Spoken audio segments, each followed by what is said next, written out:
Welcome, everybody. We are live on Facebook. We're going to be hitting the air in about 2 minutes. Enjoy the ride. Stick around. Promise it's not going to suck.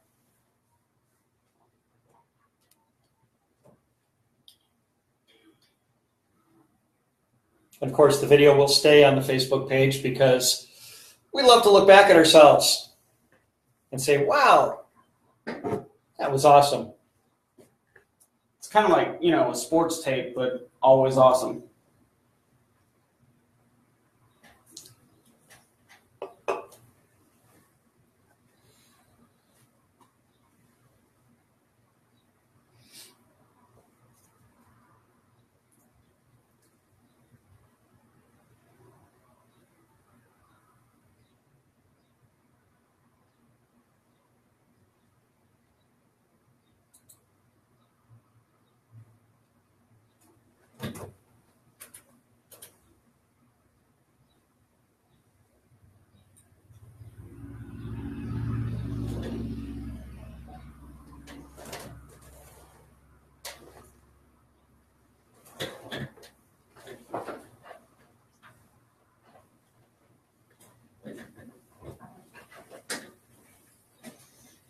Hey, what's up, everybody? It's finally here. It's Thursday night. The Manpocalypse has finally landed. It's finally arrived. Aaron's messing around with some things, making us sound good, doing what he does. I am not hearing you at all. I'm not hearing either of us at all. Bear with us. We're having technical difficulty.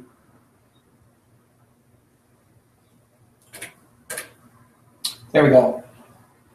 All right. Can you hear me now? Yes, There we go.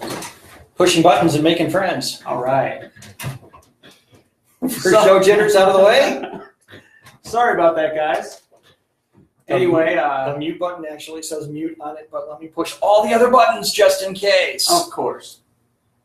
But hey, it's Thursday night, 7 o'clock. The Manpocalypse is finally here. I'm Mike. I'm Aaron.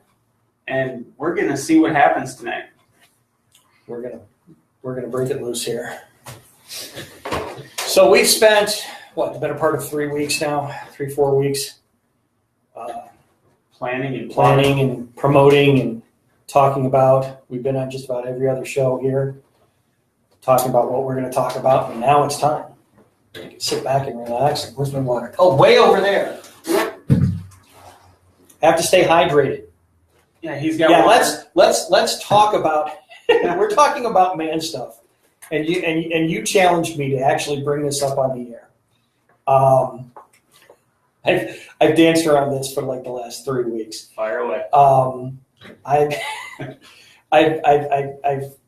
been telling my wife I'm having her kidney baby, but right around the beginning of the month I found out that I have a rather large kidney stone in my right kidney, and it has been messing with me in the way that only a newborn can. And so I have actually felt bad for you quite a few times. Yeah, there was we had a fundraiser that we did last weekend, and boy, was I really hoping for some happy drugs that day. Right. And and the funny thing is that up until like last night, I thought this is really truly kind of a guy issue. It's really kind of a man issue because you always hear about men, having kidney stones and kind of having this being our comparison to childbirth. You have something that is oversized coming out of a part of your body that is undersized, or at least for that purpose. And so it hurts and you cry and you put some dirt on it and you move on. My wife has stones now too. Oh yeah. So we are suffering together in true marriage form, but you really do get there's two folds to it. One, you get a newfound appreciation for what somebody has to go through when they go through a natural childbirth, when they have to expel something that is not designed to fit through the hole it's coming out of. And two, you kind of have to say, okay, well, oh, you have a headache. Oh, I'm so sorry. I'm having your kidney baby. Oh, you don't feel? I'm sorry. I'm having your kidney baby. Oh, look, there's a rock in me the size of the boulder from Indiana Jones. It's your kidney baby. Would you like to watch it, fall down the hill and crush Dr. Jones? Because that's happening now. Ow, ow, ow. So I'll actually plenty of water to try to push it out. I want to know when it's all said and done how your wife compares it to childbirth. Because I know a woman that's had one, and in her words, she had 2 kids. Yep. She would take childbirth any day. I'm going to preemptively err on the side of caution and say that that's probably right, given what's going on here. Right. Because the way the body is designed, there are stretchy parts, and parts are meant to expand to accommodate the living quarters of a growing human being. Rocks are not meant to be inside a human body. No. And so when they invade, it's a fun and painful experience. So, they're painful developing, they're painful traveling, and this is actually my second go round with it, and they're painful coming out. So this one, the first one was much, much, much smaller. This one, when I had the CAT scan done, they said, "Oh yeah, you're going to need help getting this one out." So we're going to see what happens. Yeah. Anytime they do a CAT scan and the first word out of their mouth is "oh," it's all over. Yeah, they came in and they brought me a sympathy card and some chocolate. And they're like, "You realize I'm diabetic?" And I'm like, "Yeah, we're giving you the chocolate anyway." I'm like, "Oh, yeah, that's okay. Thanks. So appreciate it." So there you have it. Manliness at its finest. Middle-aged manliness. There you go. Oh man, it's been what crazy a way to open the this show. Point. Pain and excruciating. It's been really crazy coming to this point, man. It really has. It has. This was something that we worked towards, and we had we'd come up with the idea, and it was you that approached me and said, "Hey, who wants to do a radio show?" And I was like, "Well, kind of something that I've been doing, so let's have some fun with it." Right. And you were the one who came up with the Manpocalypse. Yes. I think the name that the best name that I came up with was Level 42. Yeah. Because I thought we were going to talk about the life universe and everything. And then when we came up with Manpocalypse, it's like, let's just talk about man stuff. Yeah. And manly men doing manly things. Well, it's like and that just reminded me, I was going to lift the 2.5. Hey, they're coming to find me. All right. Outstanding. These mics pick up everything. Men. And I thought that's going to annoy the daylights out. Oh, yeah. I'll try to tune it up. Well, it's Akron. It's Ohio. It could be East Cleveland. You never know.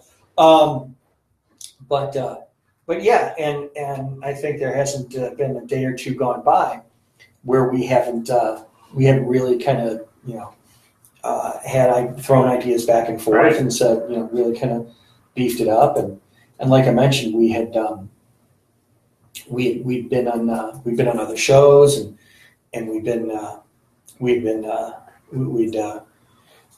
of promoted, and we said what we were going to do, and it's really kind of led up to this. Yeah. I mean, like I told you this morning, actually, this is something that I've been working on for like 2 years now, without knowing what it was. Before I ever thought about radio as an outlet, before I ever even had a name, just talking about manly things and things, honestly, in this world that piss me off. And a lot of them came back to just the lack of manliness out there.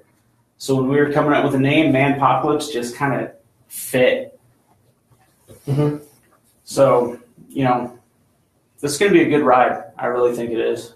I really hope so. Absolutely.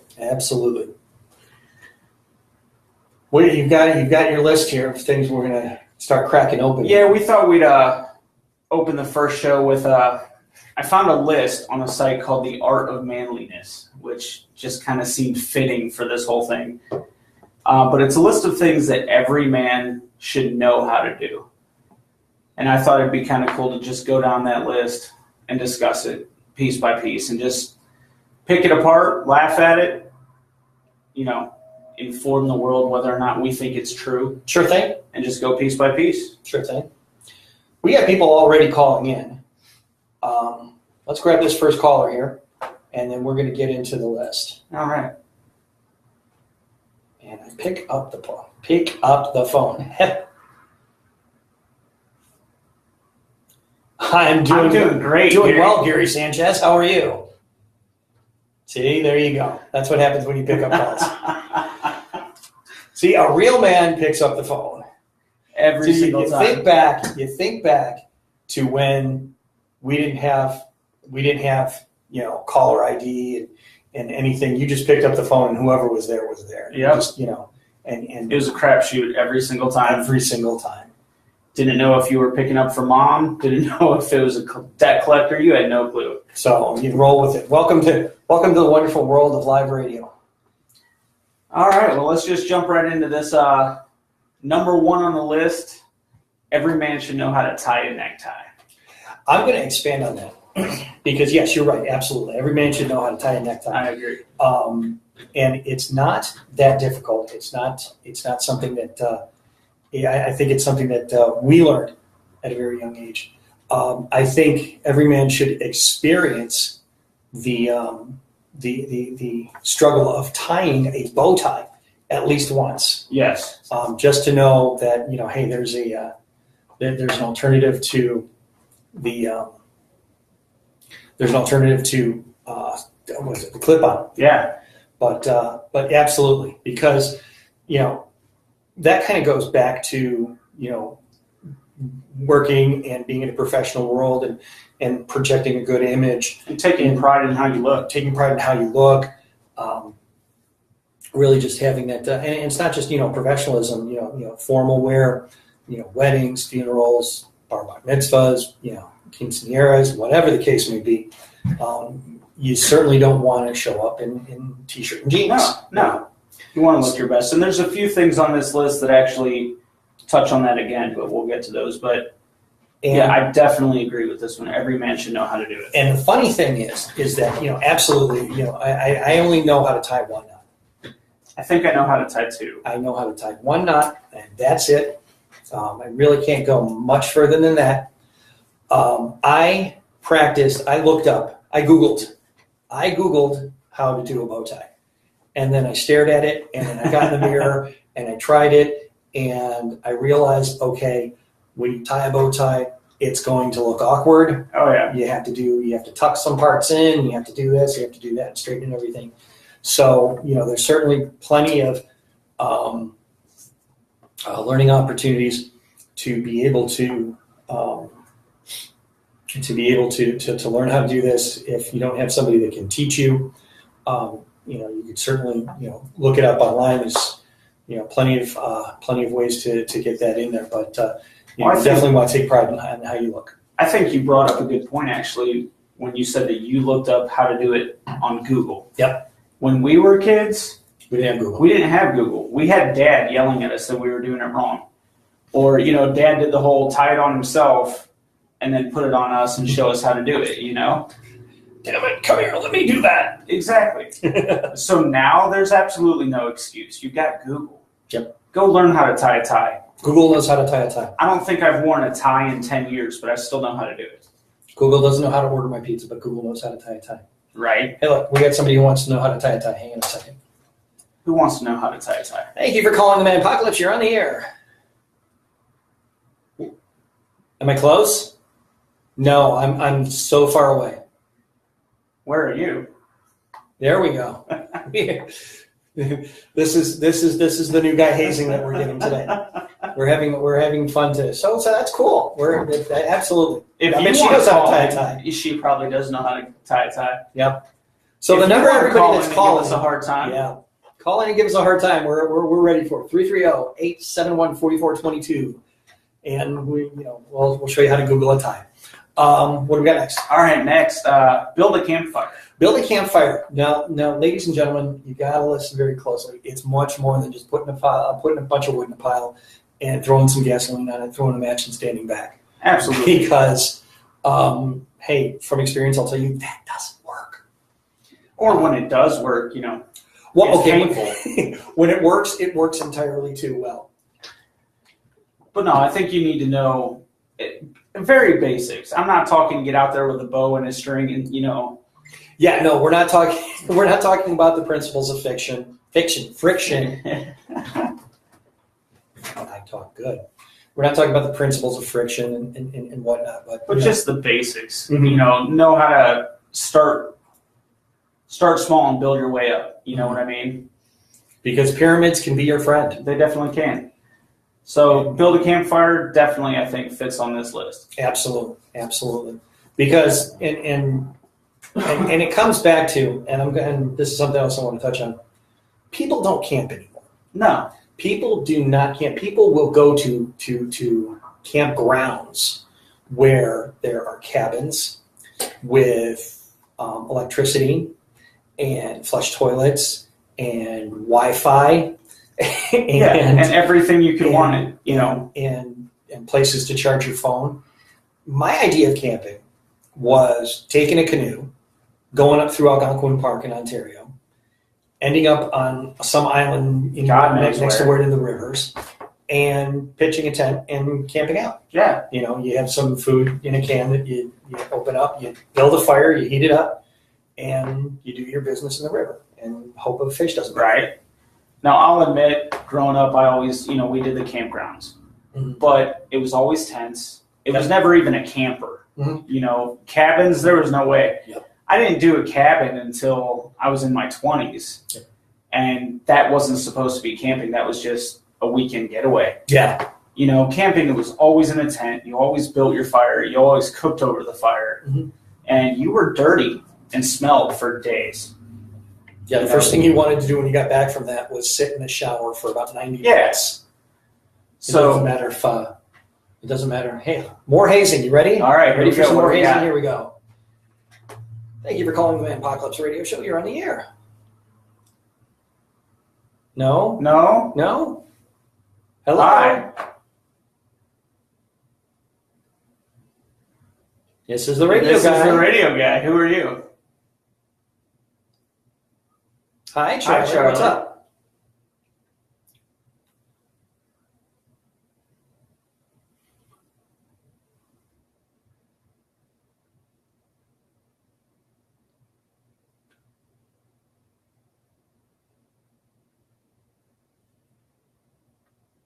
Well, thank you very much for the vote of confidence. We will try not to let you down, Charlie. Yeah. I will try very hard to be your friend. I'm not that good a friend. Anybody who knows me knows that I'm an awful friend, but I will try very hard. How's that? I'm actually not allowed to have friends, so I'm sorry, Charlie. Yeah.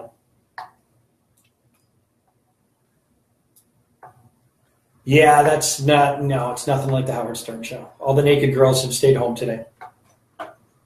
They're taking care of the kids. Yeah, it usually is. Yeah, kind of the story of my life. All right, take care. Thanks, Charlie. Yeah, that was Charlie. Live and on the air, Charlie. Oh. So yeah, now see the thing is, you were talking about the difference between camping and a weekend out. For me, a weekend out is reservations in a nice hotel with a continental breakfast and a pool with a jacuzzi. Oh, absolutely. That's a weekend out. Okay? Absolutely. Maybe there's some sightseeing involved if I'm not here in Ohio or something. But other than that, camping is camping. Camping is no tablets, no phones, no off the grid, as I like to call it. I'm going full Ted Kaczynski here. Oh yeah, like last year when I went to Hocking Hills, absolutely. I love the name signal. of that. I love it down there. There's no signal at all. I mean, when you can climb a fire tower, hold your phone above your head, and your phone still looks at you and says, "Fuck you, dude. It's not happening." It's like, dude, that's the best place on earth. I have to refill my water here, so we're going to keep going. All right. So we'll move on to the next one. Hang a picture. Hey, look, I forgot to turn the ringer off on my phone. Hey. Earl is calling my phone. Oh, God. The owner of the station is calling my phone. Hang on a second. We're going to take this off the air. We're fired already. We're fired already. Hey, Earl. Hey. Hey, Deb.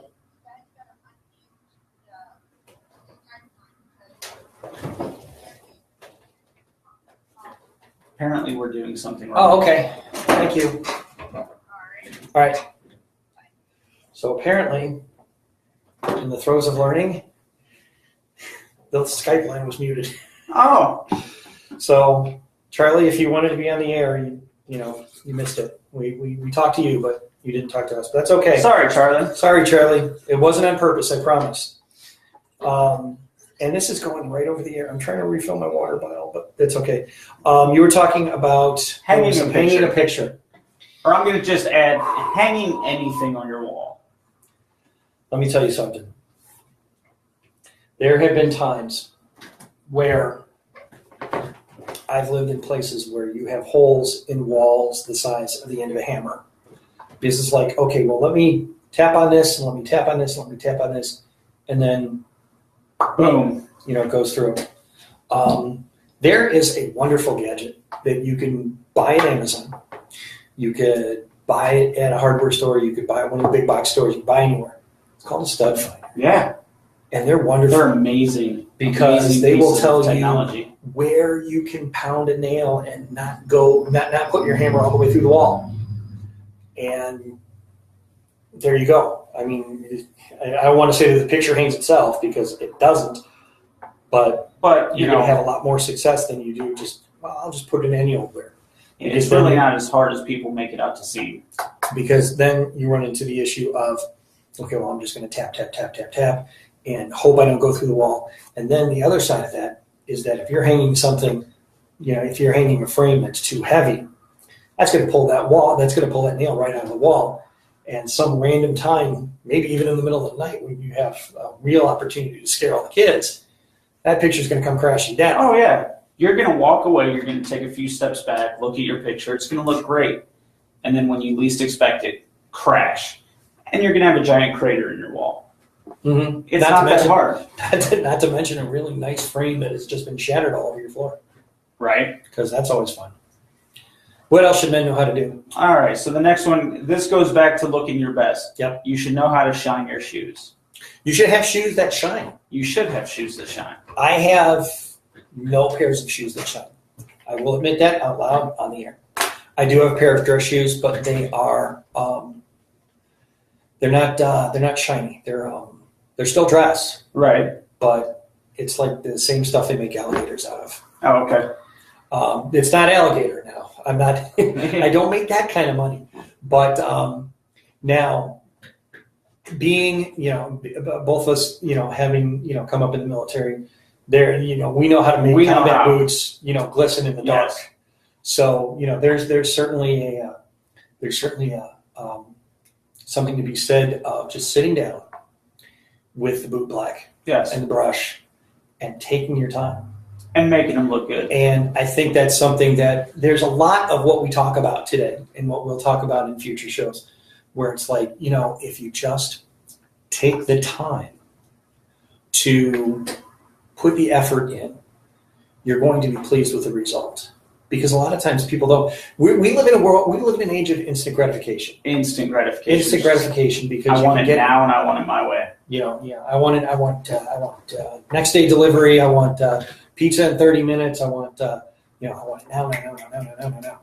And there's so much in life that can be appreciated if you just take the time and effort to slow down and work for it. Oh yeah, like my marriage.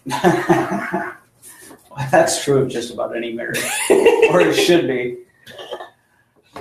But no, go ahead. Kind of along with what you're saying, little funny story. My wife, she wanted to get into gardening. Yep.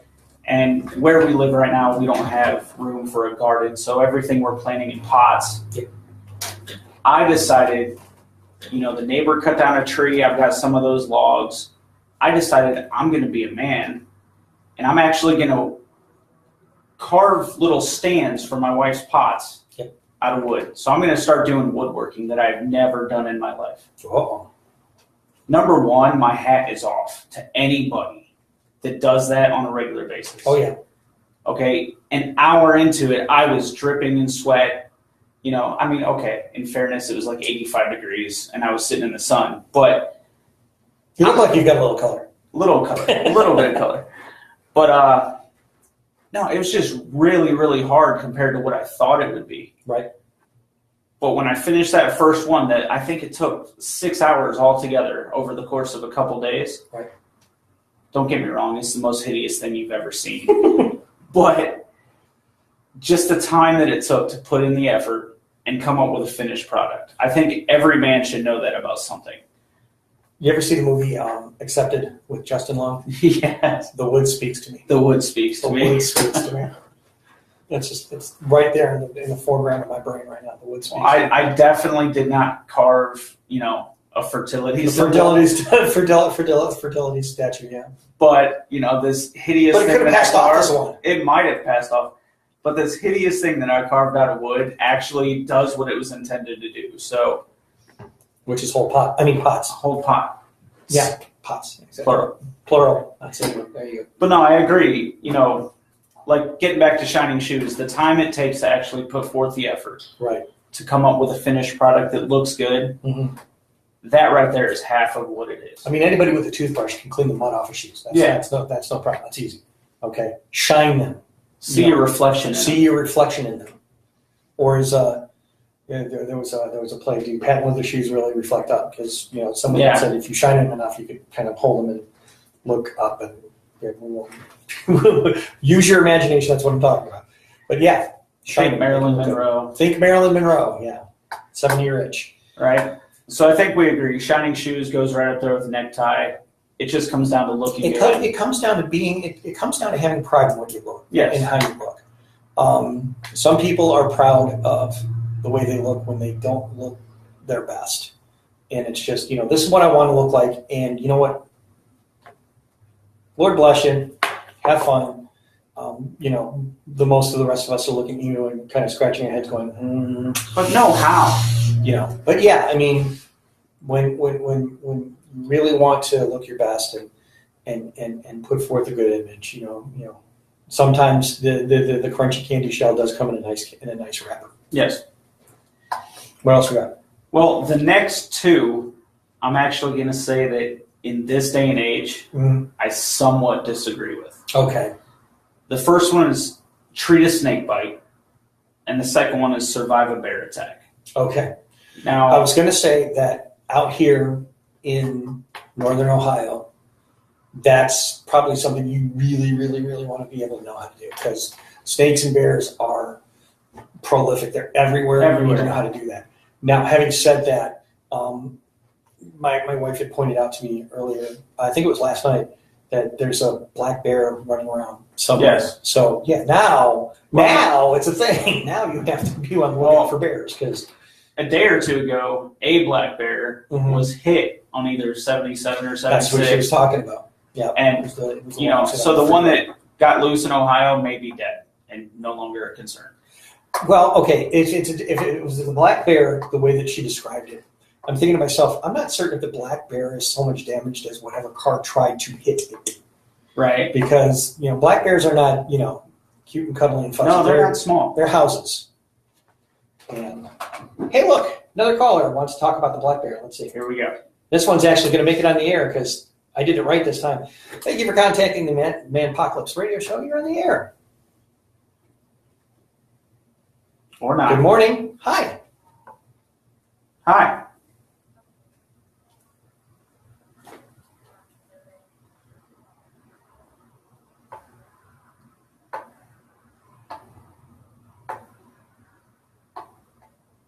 Yeah, we weren't really clicking. Wait.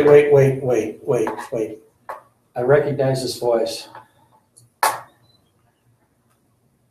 Wait. Mom? Oh my God. Mom, is that Mom? you? Mom, I swear, I mailed the check last week.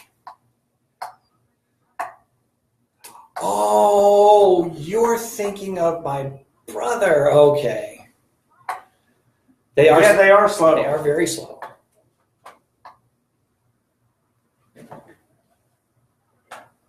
Okay. You take care.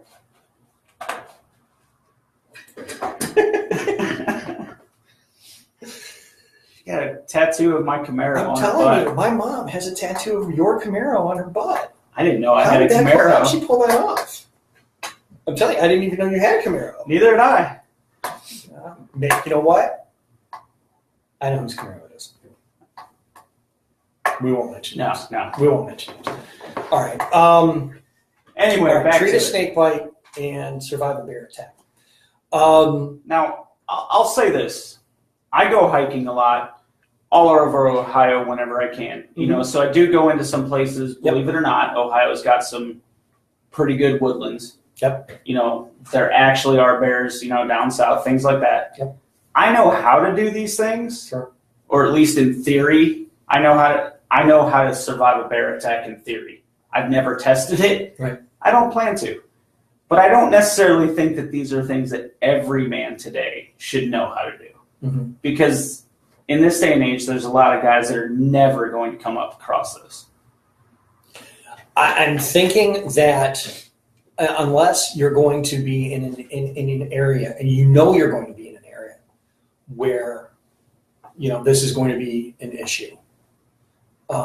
It's something that you might want to know the basics of, but you know, if you don't, try to stay away from it. Yeah. When I was working out in Texas, I made a point of making sure that, you know, if I was out in the middle of nowhere, I could get back to not being in the middle of nowhere before I ran into an issue where, like, oh, hey, let me try to avoid the scorpions. Right. You know, because I wouldn't know what to do with a scorpion other than eat it. Right. And I probably wouldn't eat it because I'm never that hungry. I'm fat, but I'm never that hungry. So now I would say this one is totally dependent upon. It's totally situational. That's very situational. Because you'll have the suburbanites who never venture anywhere out of safety, and you know, unless the snakes are, you know, kind of going to invade. No, I mean, we're good. The only bear they know is their, you know, big giant fat cat that they named Bear. There you go. And that thing's not attacking anytime soon. It barely attacks its own food bowl. All right, so moving on. The next one, wet shave. And I'm going to add dry shave. Now, I'm a bearded man. I've been a bearded man for a long time now. I think every guy should know how to shave. I mean, if you don't know how to correctly, if you don't know how to shave, then you're clearly walking around, you know, like Billy Gibbons. Yeah. So, you know, this is kind of a foregone conclusion. It's one of those things. And I'll tell you, if you have sons, if you've ever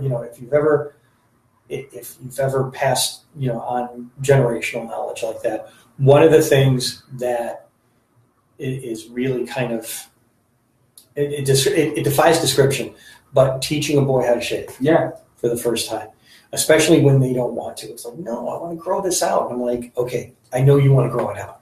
Cut it off and watch it grow bigger. Trust me.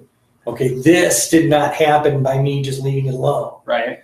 So, you know, yeah. And at first, you kind of start them out with that little electric thing with the three little circles. And I'm like, okay, well, that's all right. Let's start out small and work your way up. Because eventually, that's basically what you're doing is backwoods style. You know, tell them to take a knife and scrape it out of their face. Okay.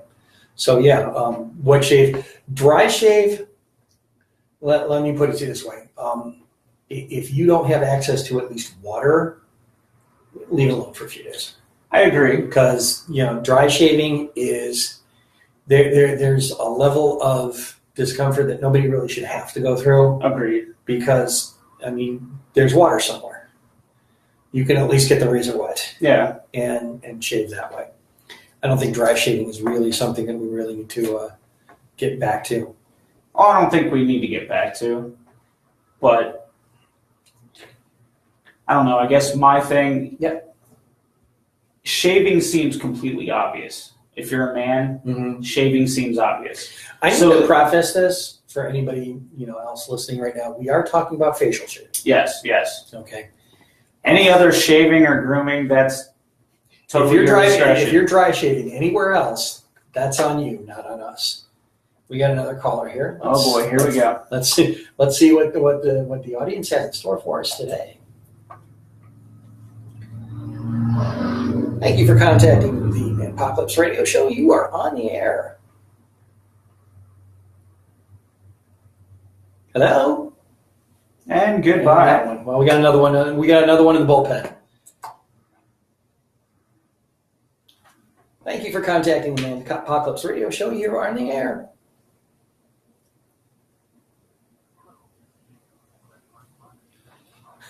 I'm doing great, Jacob. Jacob is back. What wasn't he? Was he Jacob the first time? No, it was. Yeah. Wait, is it No, Jake? I don't have a moment to speak. Really. I thought it was Jake from State Farm. Oh, Jake from State Farm. Okay. Jake, have you been I'm buying aware a of lot that. of khakis with my credit card? This is gonna be fun. This is gonna be fun. Yeah, that's where I got my Hyclonic.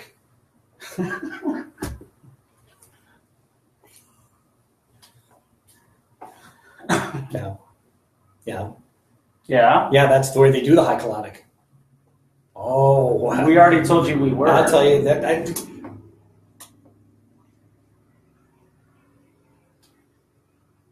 Yeah, that was the that was the burrito meat. Well, I just said 3 times I was in Mexico. Okay. Thank you.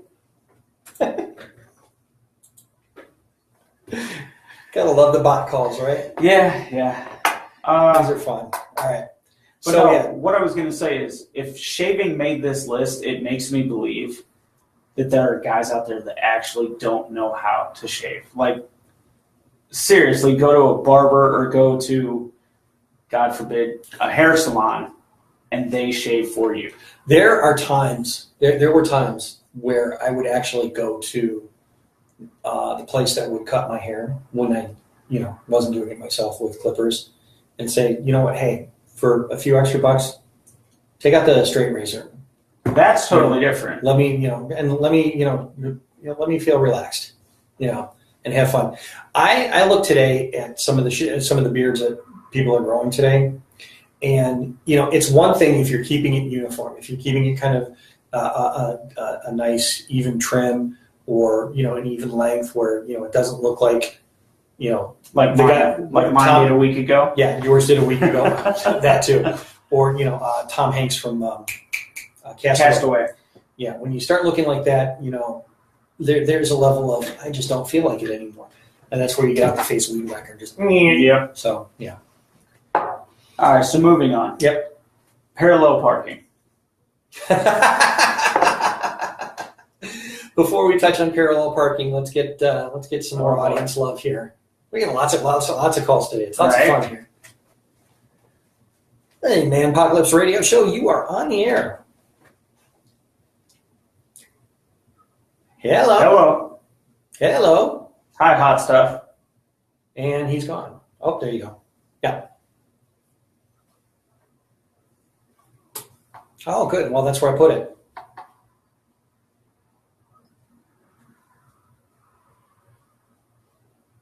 Well, Okay. did the note tell you what I like?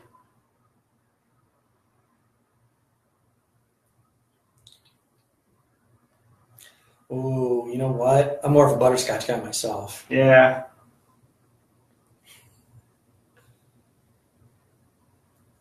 Three weeks? Dude, I've been on the road for 3 months. I'm doing just fine.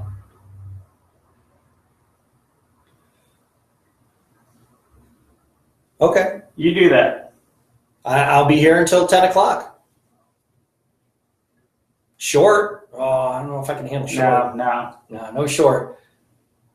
Bye, Puddin'. Bye, Puddin'. Okay. Parallel parking. You know what? It's not that difficult. No. It's really not that difficult. I think what folks tend to lose their minds on here is when you're right up next to the car you want to park in front of, that's where you stop and start reversing. Yeah. Okay. And people get really, really nervous about when to cut, when you cut one way, when you cut another, so on and so forth.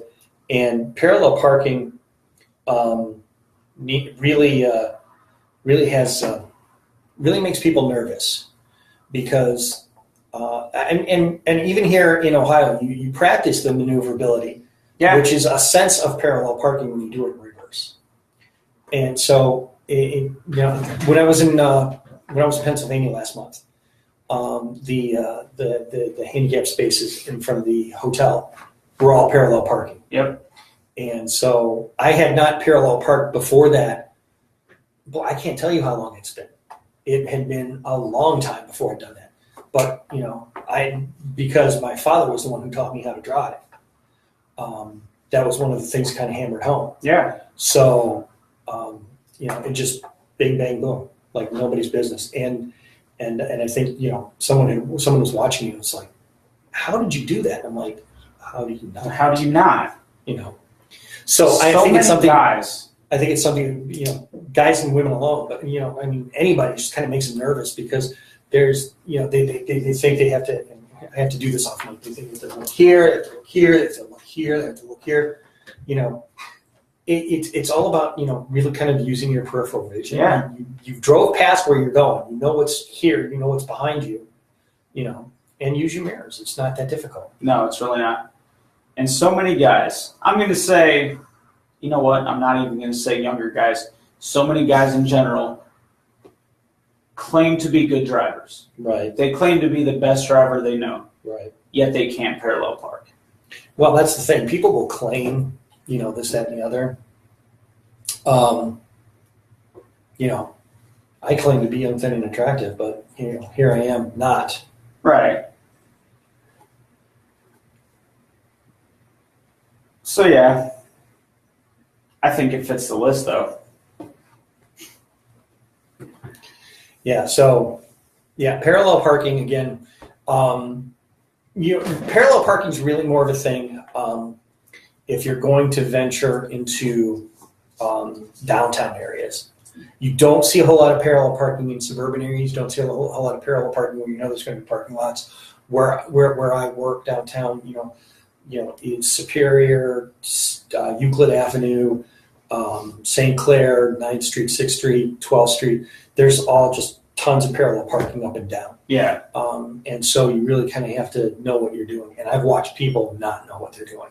And I'm just like, oh, it's comical when they don't know. Right. Just constant back and forth, back and forth. Yeah. Am I here? Am I here? Am I here? Am I too close? Am I far away? Scratch. Oh, there goes that fender. Yep. What else you got? All right. Fix a leaky faucet. I think general plumbing a lot. I think general housework. Any kind of housework, and people are kind of. A lot of times, you're gonna run into men who are like, I don't need to call a plumber. I don't need to call an electrician. I can do this.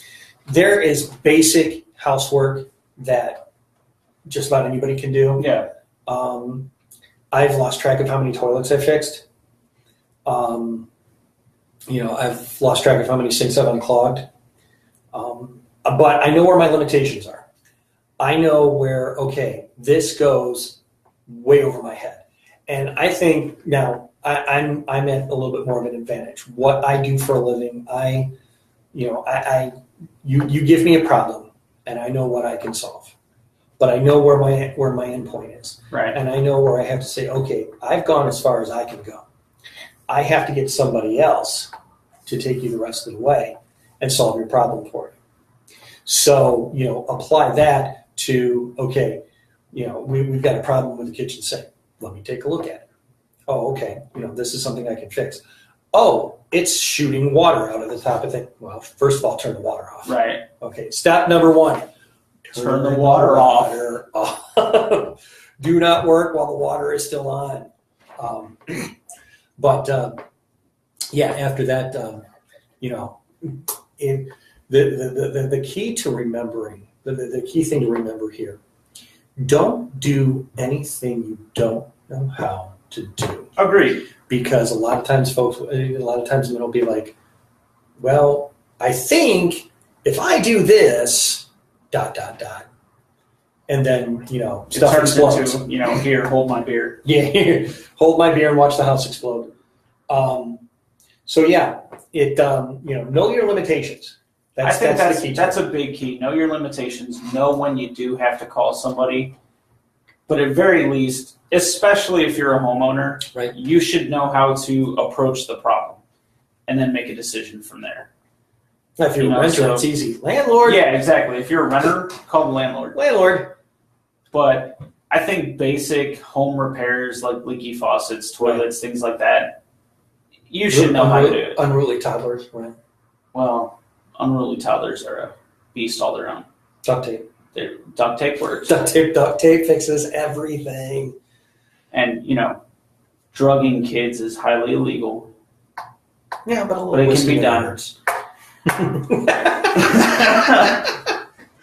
I'm going to go home. My dog's going to be like, Daddy said I could have whiskey. Yep. Yeah, what Daddy says on the radio doesn't always apply. All right, I'm going to move on to the next one. And I'm going to change it up a little bit. Because before I turn my daughter into an alcoholic, let's move on to the next one, shall we? Don't drink, Bella. No, please don't. Specifically, it says grill with charcoal. I'm going to say grill in general. Grilling is an art form. Okay? It is. Grilling is a lot more than just, lighting some stuff on fire and darkening meat over it. And what I'm going to expand on in that is that I see a lot of people who insist that meat gets ruined if it's not pink in the middle. Hogwash. Yeah. Okay. It may get ruined to you, and that's fine. You like a hot pink center. A lot of guys do. But I'd like to know that when I have a steak, it's dead. It's not bleeding. It's not moving. It's dead. Now, I'm not going for hockey puck charbroiled. Right. Just no more, I want the juices to be natural, not forced. Yeah. So there are a lot of different nuances to grilling. There's a lot. Oh my goodness. We could probably do a whole show, just a whole 3 hours on grilling alone. And I need to stop smacking this table because I'm shaking the computer here. We're doing a live feed on. We could do a whole show on grilling alone, like grilling, how the proper way to grill a burger, the proper way to grill a dog, the proper way to grill steaks, the proper way to grill vegetables. And because grilling in and of itself, there's there's a lot more to it. There's a lot to it. So, and another thing to take into consideration, especially, you're not going to be grilling for yourself. If you are, go get a foreman. You can't screw it up at that point. Yeah. You just wait for the light to turn off and your food is done. It's like, it's like the replicators from Star Trek. But you also want to know, the people that you're cooking for, how they want their food, and cooking accordingly. So, absolutely, you definitely want to know. But that is a skill that is acquired, again, over time. Over time. That's something where you kind of you work at it and you kind of hone your skills, and you'll screw up a few burgers, and you'll burn a steak, and you'll really burn hot dogs, and you'll make corn look like asparagus, which is very hard to do. Unless you're not paying attention, then it's really easy to do. But as you do it over time, you'll get there. But I think grilling has always been traditionally, the man's domain anyway. Mm-hmm. So, from that manly standpoint, you have to know how to grill. Yeah. You have to at least know how to get out there, turn the thing on, or get it lit one way or another, depending on what kind of grill it is. And that goes back to, making a campfire. But, as a guy, you absolutely have to know how to grill. I won't say you have to be the best at it, but you need to know your way around the grill. Right. It just goes hand in hand with manliness. I think you at least want to be able to grill to the satisfaction of the people that you're grilling for. Or, agreed. They'll just go to somebody else's house. All right. I'm going to jump ahead a little bit here. Change a flat tire. I'm going to tell an interesting story about my ex-wife. And I can do that because she's not listening. Yes. My ex-wife went to school to be a nanny. And she interviewed with several families to, for her services. Right. And when she interviewed with one family, she came back and she told me the story that one of the questions that they asked is, you're in the car with our child and you blow out a tire. What do you do? And she said, well, I'm going to pull it off to the side of the road. I'm going to move the child to the side of the car where the tire's blown out so I can keep an eye on the child. Leave the door open so I can, keep an eye on the child. Right. And then change the tire. They were floored by this answer. As if to say, what, you know how to change a tire? And that is such a manly answer. Again, it comes down to, and the funny thing is, if you look at the jack that's in the back of your car, the instructions are printed on the jack. Right on it. With pictures. Yeah. So even the most unmanly of men amongst you should be able to do can figure this out. Put tab A into slot B. Now, having said that, there are loosening lug nuts. That's something that a man should be able to do. Agreed. Usually with a friend. Because lug nuts sometimes are, they get the air gun, the air wrench, and they torque those things on. Or if you get the really expensive car where they get the lug nut locks. Well, that's always fun. I mean, coming from the automotive world for 12 years, if you have locking lug nuts and don't know where the key is, don't drive the car. Don't drive it. Yep. You're going to piss off a lot of guys that know how to change a tire, but now can't because you don't have the key. Right. But no, I definitely think that, like you said, your wife gave a very manly answer to that question, and that is the answer every man should know how to give. Yep. Or be able to give. Yep. So there you go. I definitely say that changing a flat tire. I want to hear one man at least come up with the excuse, wait, these things come off? Boy, I'm going to hit you with an iPad. I will hit you with an iPad and smile while I'm doing it. All right. Moving on. This one actually makes me laugh. Yep. Break down a door. Oh, my goodness. How many times have you wanted to break down a door and thought, well, what I'll do is I'll take a running start and throw my shoulder into the middle of the door. Because that works. Because that works every time, and I'm just going to go right through it. And you know why? You know why men idiotically do this? Because they saw it. They saw it on TV. Because Bruce Willis did it, and it worked. Well, Bruce Willis is Bruce Willis. Chuck Norris will just look at a door and go, open it. Yeah. And the door just crumbles to pieces. Yeah. Because he's Chuck Norris. But no, let's hit the door where it's at its strongest, and then you wonder why your shoulder's dislocated, and you wonder why you bounce back 5 feet and fall on the ground, and women laugh at you, and they point and laugh, and then they break down the door because they know to put their heel directly into the opposite side of the doorknob, right, and kick hard. So that they shatter the deadbolt. Thank you. Metal part that goes into the door frame. That's literally what I was going to say. Tab A that goes in the I slot promise B. you, I am not on Percocet tonight. I did not take any pain meds before the show. I have to drive home, so I didn't. But the words are just not coming out tonight. I think what made me laugh about this is, holy crap. Apart from, I've got kids. Yeah. And God forbid there was a catastrophe and I had to get in the house and my kids locked me out. I should know how to break down a door. But what other reason would there be for a guy to really need to know how to kick down a door? I can think. I can think of a few, but we both have daughters. Yes. Let it go. Use your imagination. We know how to kick down doors, guys. In other words, I know how to kick down your door. Mm-hmm. My door will be fine. It's your door. Your door will not survive.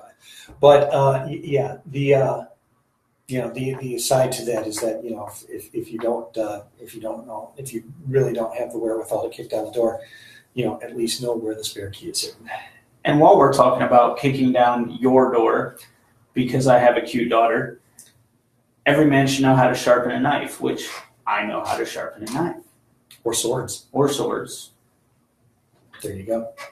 So yeah, that's kind of self-explanatory. I can kick down your door and come at you with a sharpened object that I sharpened myself. They won't be able to identify the body. They won't be able to count the parts they found left. Wait, I don't think we have all of it. And ironically, while we're on this, but I mean, the thing is, all things aside about having an alibi and whatnot, and defending cute dogs, and sharpening a knife. There have been so many times where we have knives at home that won't go through meat. Yeah, and it's like, well, did you sharpen it? No. And how do we do that? Well, the thing is that running it over the sharpener like 5 or 6 times. No. This comes back. We're going to come back to full circle. There's a theme here tonight. The theme is patience is a virtue. Tonight's show is called Patience is a Virtue. Take the time to really work on sharpening the knife, because just done. No, that's you not. You really have to. And you can look at a knife. I mean, if you've done it enough, and this is one of those things like grilling and shining shoes and things like that, where when you do it enough, you can look at a knife and tell, okay, I've sharpened this. Yes. I could be a moil with this knife. Yep. So it'll definitely allow you to get better at sharpening knives. But most knife sets come with the handled metal sharpener. There are sharpening stones. Some knives come with the stones still. Stones are good. If you have a spare ex-boyfriend that is still giving your daughter a hard time, skin is good. Yeah. I didn't say that was facetiousness. Don't think that I'm murdering ex-boyfriends. It's fine, but no, there's definitely a need for sharpening knives because it comes back to grilling, where if you want to be good at grilling, you need a good sharp knife, right? Or you need a good sharp knife because you already know how to kick down the door. And getting to the next one, that girl that I'm protecting, I know how to, and I have changed many of her diapers. That's why I'm protecting her, because it takes a lot of love to do that, and every man should know how to change a diaper. That's the next one on the list.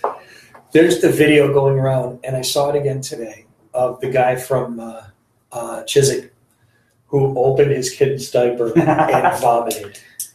And I'm thinking to myself, okay, no, you just no, and go back and try again.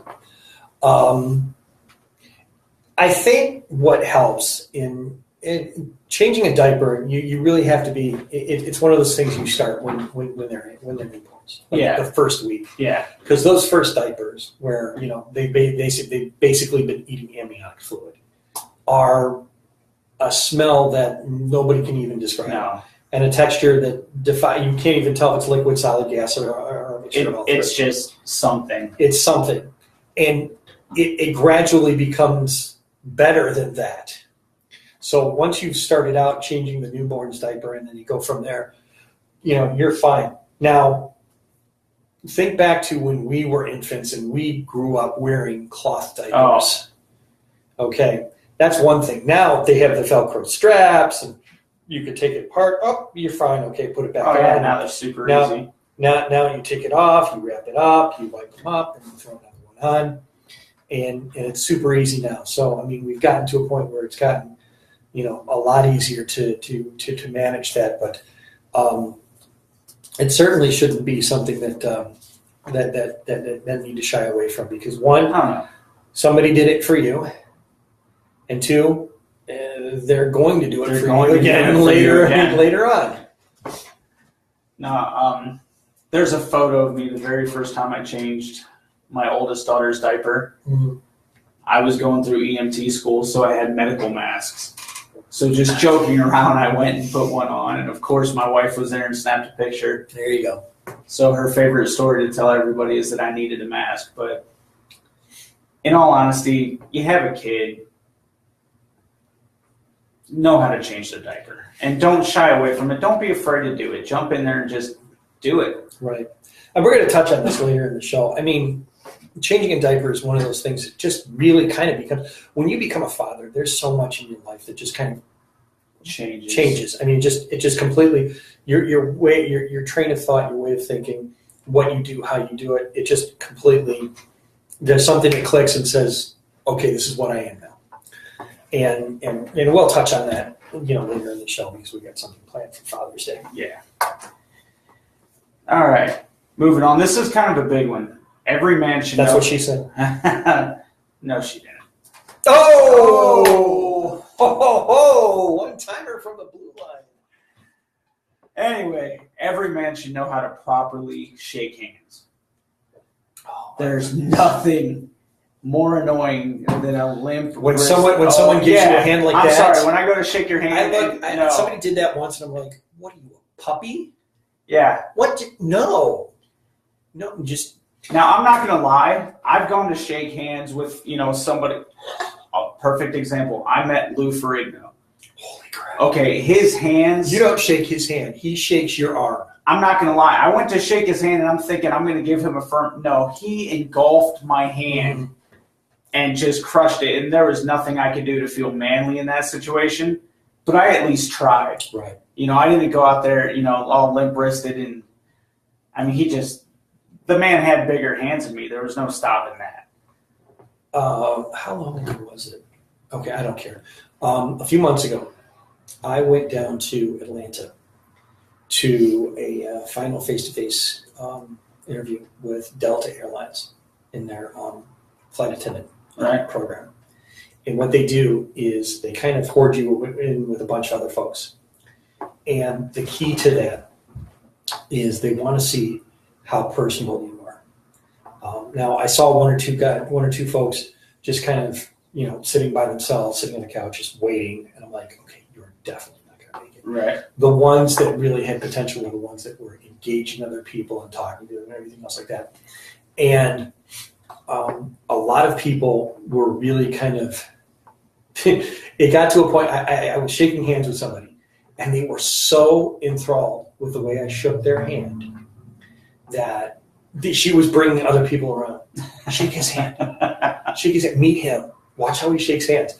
Because what I'll do is I'll shake your hand, and then I'll take it in my other hand, and kind of that two-handed. And I'm looking you in the eye. Yep. And I'm making conversation. I'm talking to you while I'm shaking your hand. And they said it felt so warm and so inviting that, hey, I want to be your friend, and I want to buy you a cheeseburger and get fat with you. Right. And I thought, that's, that warm, inviting, hey, we're making a connection. We're getting to know each other for the very first time. Yeah. Awesome. So, Well, there's definitely multiple ways to shake hands properly. Yes, and the puppy dog way doesn't count. But yeah, that limp-wristed puppy dog way does not count. It should be a firm, attention-grabbing handshake. Yes. So I definitely think On your feet. On your feet. You stand when you shake with hands. very few exceptions. Like me, when I've got bad ankles. Or the you've got Percocet, kidney stuff. or the Percocet is kicked in, and I'm like, hey, I'm not touching anything today.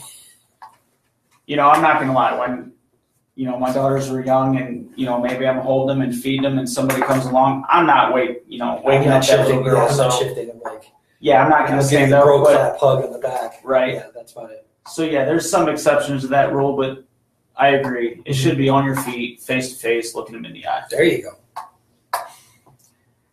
All right, and I'm going to end with this one because it's just a great one. Yeah. Properly pour a beer. I'm going to defer to you on this one because it's been maybe about 15 years since I poured a beer.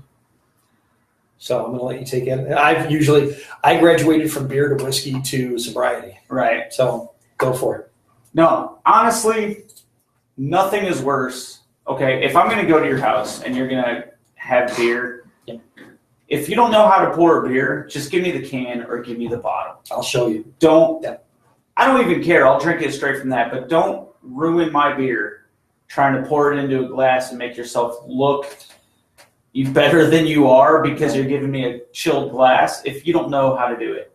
Right. If I get a glass full of foam, that's a cappuccino. Yeah, I'm done. Know how to pour a beer. Right. All right, and whether it's from a tap, a can, a bottle, it doesn't matter. Tip the glass just enough that you get a little bit of foam, but not full-on foam. Right. And the beer stays crisp. Know how to do it. If you don't know how to do it, go buy a six-pack and practice. Yeah.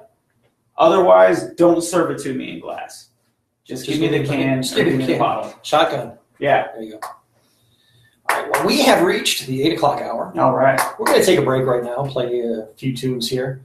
Let you shake the manliness off here. You are listening to the Manpocalypse on the SKO Radio Network.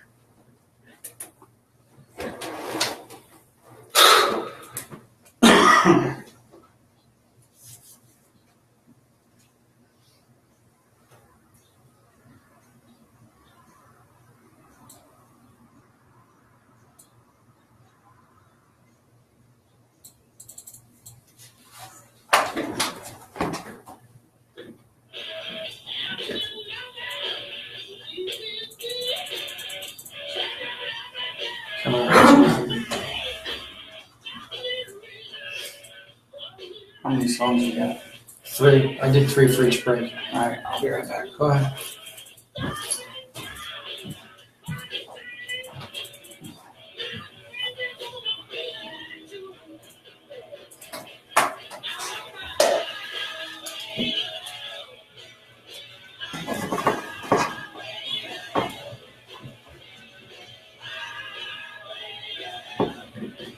We are going to continue to broadcast live for you here while we're taking a break. Enjoy the music. Again, tune in. The website, skoradio.com. You tune in on the TuneIn app. It's downloaded on your favorite Android or Apple device. Bypass all the free trial stuff and search out SKO Radio. You can listen to us on the app, or you can stick around here and just listen to us. Glad you're enjoying it. Javon, thanks. Glad to see you aboard. Let's see, who else is still here? I got to scroll the comments. Eric. Semper Fi, buddy. Long time no see. Hope to see you in July. Good to have you aboard. Like I said, we're going to take a quick break, and we'll be back after the song set.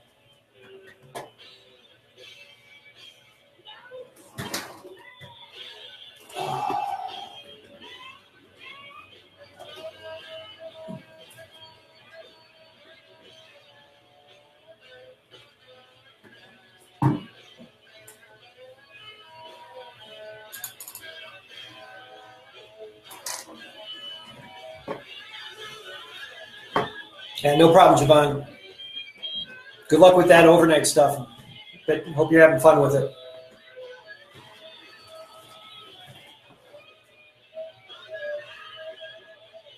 Oh, by the way, Javon, Michelle says hi. She's we've had to go back to the store a few times, and she's missed your expert advice, but compared to everybody else. Ah, there she is. Hello. Oh, no. You guys banter back and forth. I have to find more water. I'm a fish. Oh, I gotta set up the next song after that.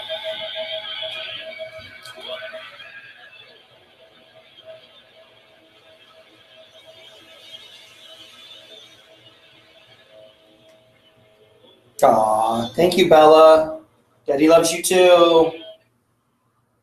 Are you a business owner? Are you looking to advertise? Are you looking for affordable advertising rates? If you'd answered yes to these, then look no further than here at the the SKO Radio Network. We here at the SKO Radio Network will put together a tailored advertising package for your business that will help generate more traffic and more revenue for you. If this sounds good to you and you'd like to hear more, give us a call at 234-706-5857. Again, that is 234-706-5857. We'd be happy to assist you. When Cousin Billy's cell phone just won't cut it anymore, contact MHank Photography for all your photographic needs. Weddings, family portraits, model shots, newborn and maternity photos, and so much more. If you want your memories to last, contact MHank Photography, where we believe that you are the key to beautiful memories. Call today, 330-430-9747, or email us at mhankphoto@gmail.com to book your memories with us today. Do you have the time to listen to me? Why? About nothing and everything all at once. I am one of those melodramatic fools running to the phone downtown and Dude, we go one direction on here. sometimes I keep myself done. Bella's watching, so I have to. Oh no. Sometimes my mind Yeah, plays see? tricks on Look. me. Hi, Daddy.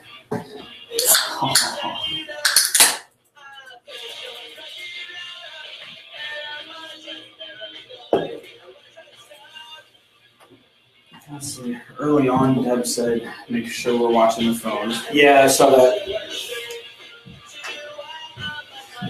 I bet she was one of those that did one of those pranks too.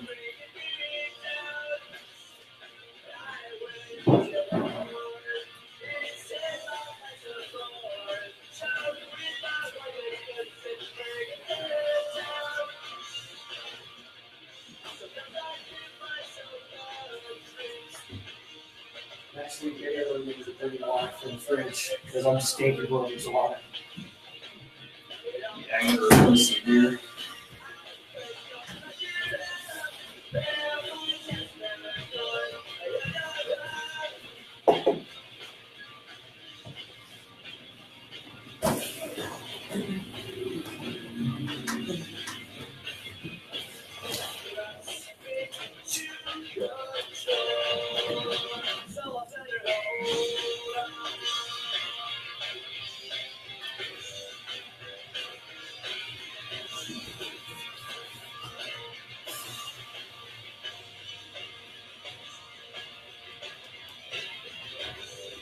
Let me show you the Earl something.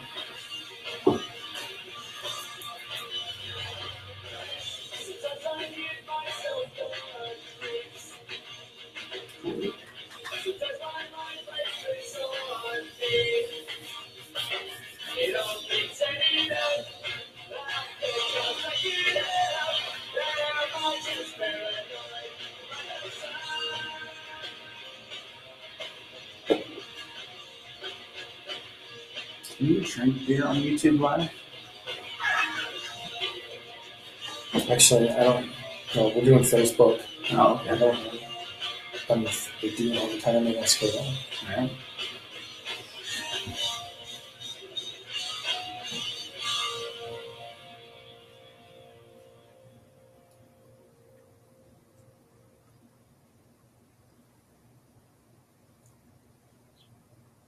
Slow ending.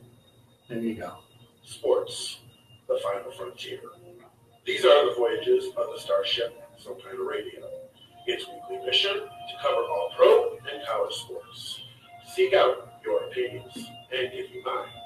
To boldly go where no sports show has gone before. Wednesday nights, 7 to 10 p.m. Eastern, here on Subtitle Radio. Call in at 330-871-4422.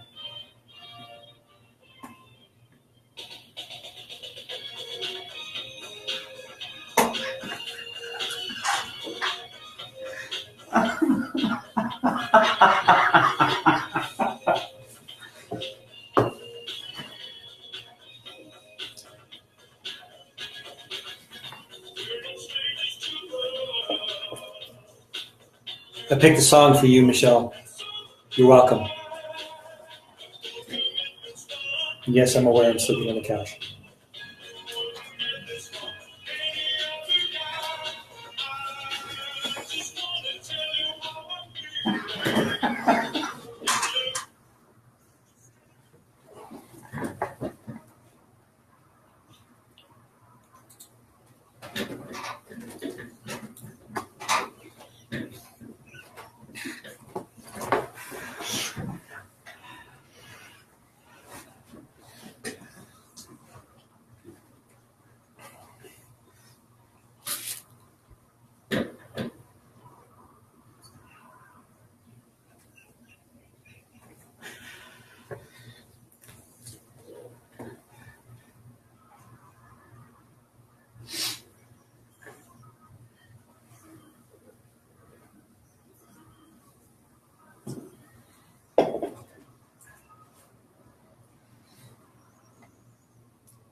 Ladies and gentlemen, you have officially been rickrolled. Welcome back to the Manpocalypse radio show. I'm Aaron. He's Mike. Nothing says manliness like a good rickrolling. Yeah. Yeah, you are not. I am not. You are not. There you go. Sorry about that. That's okay. So we have gone through some of our list.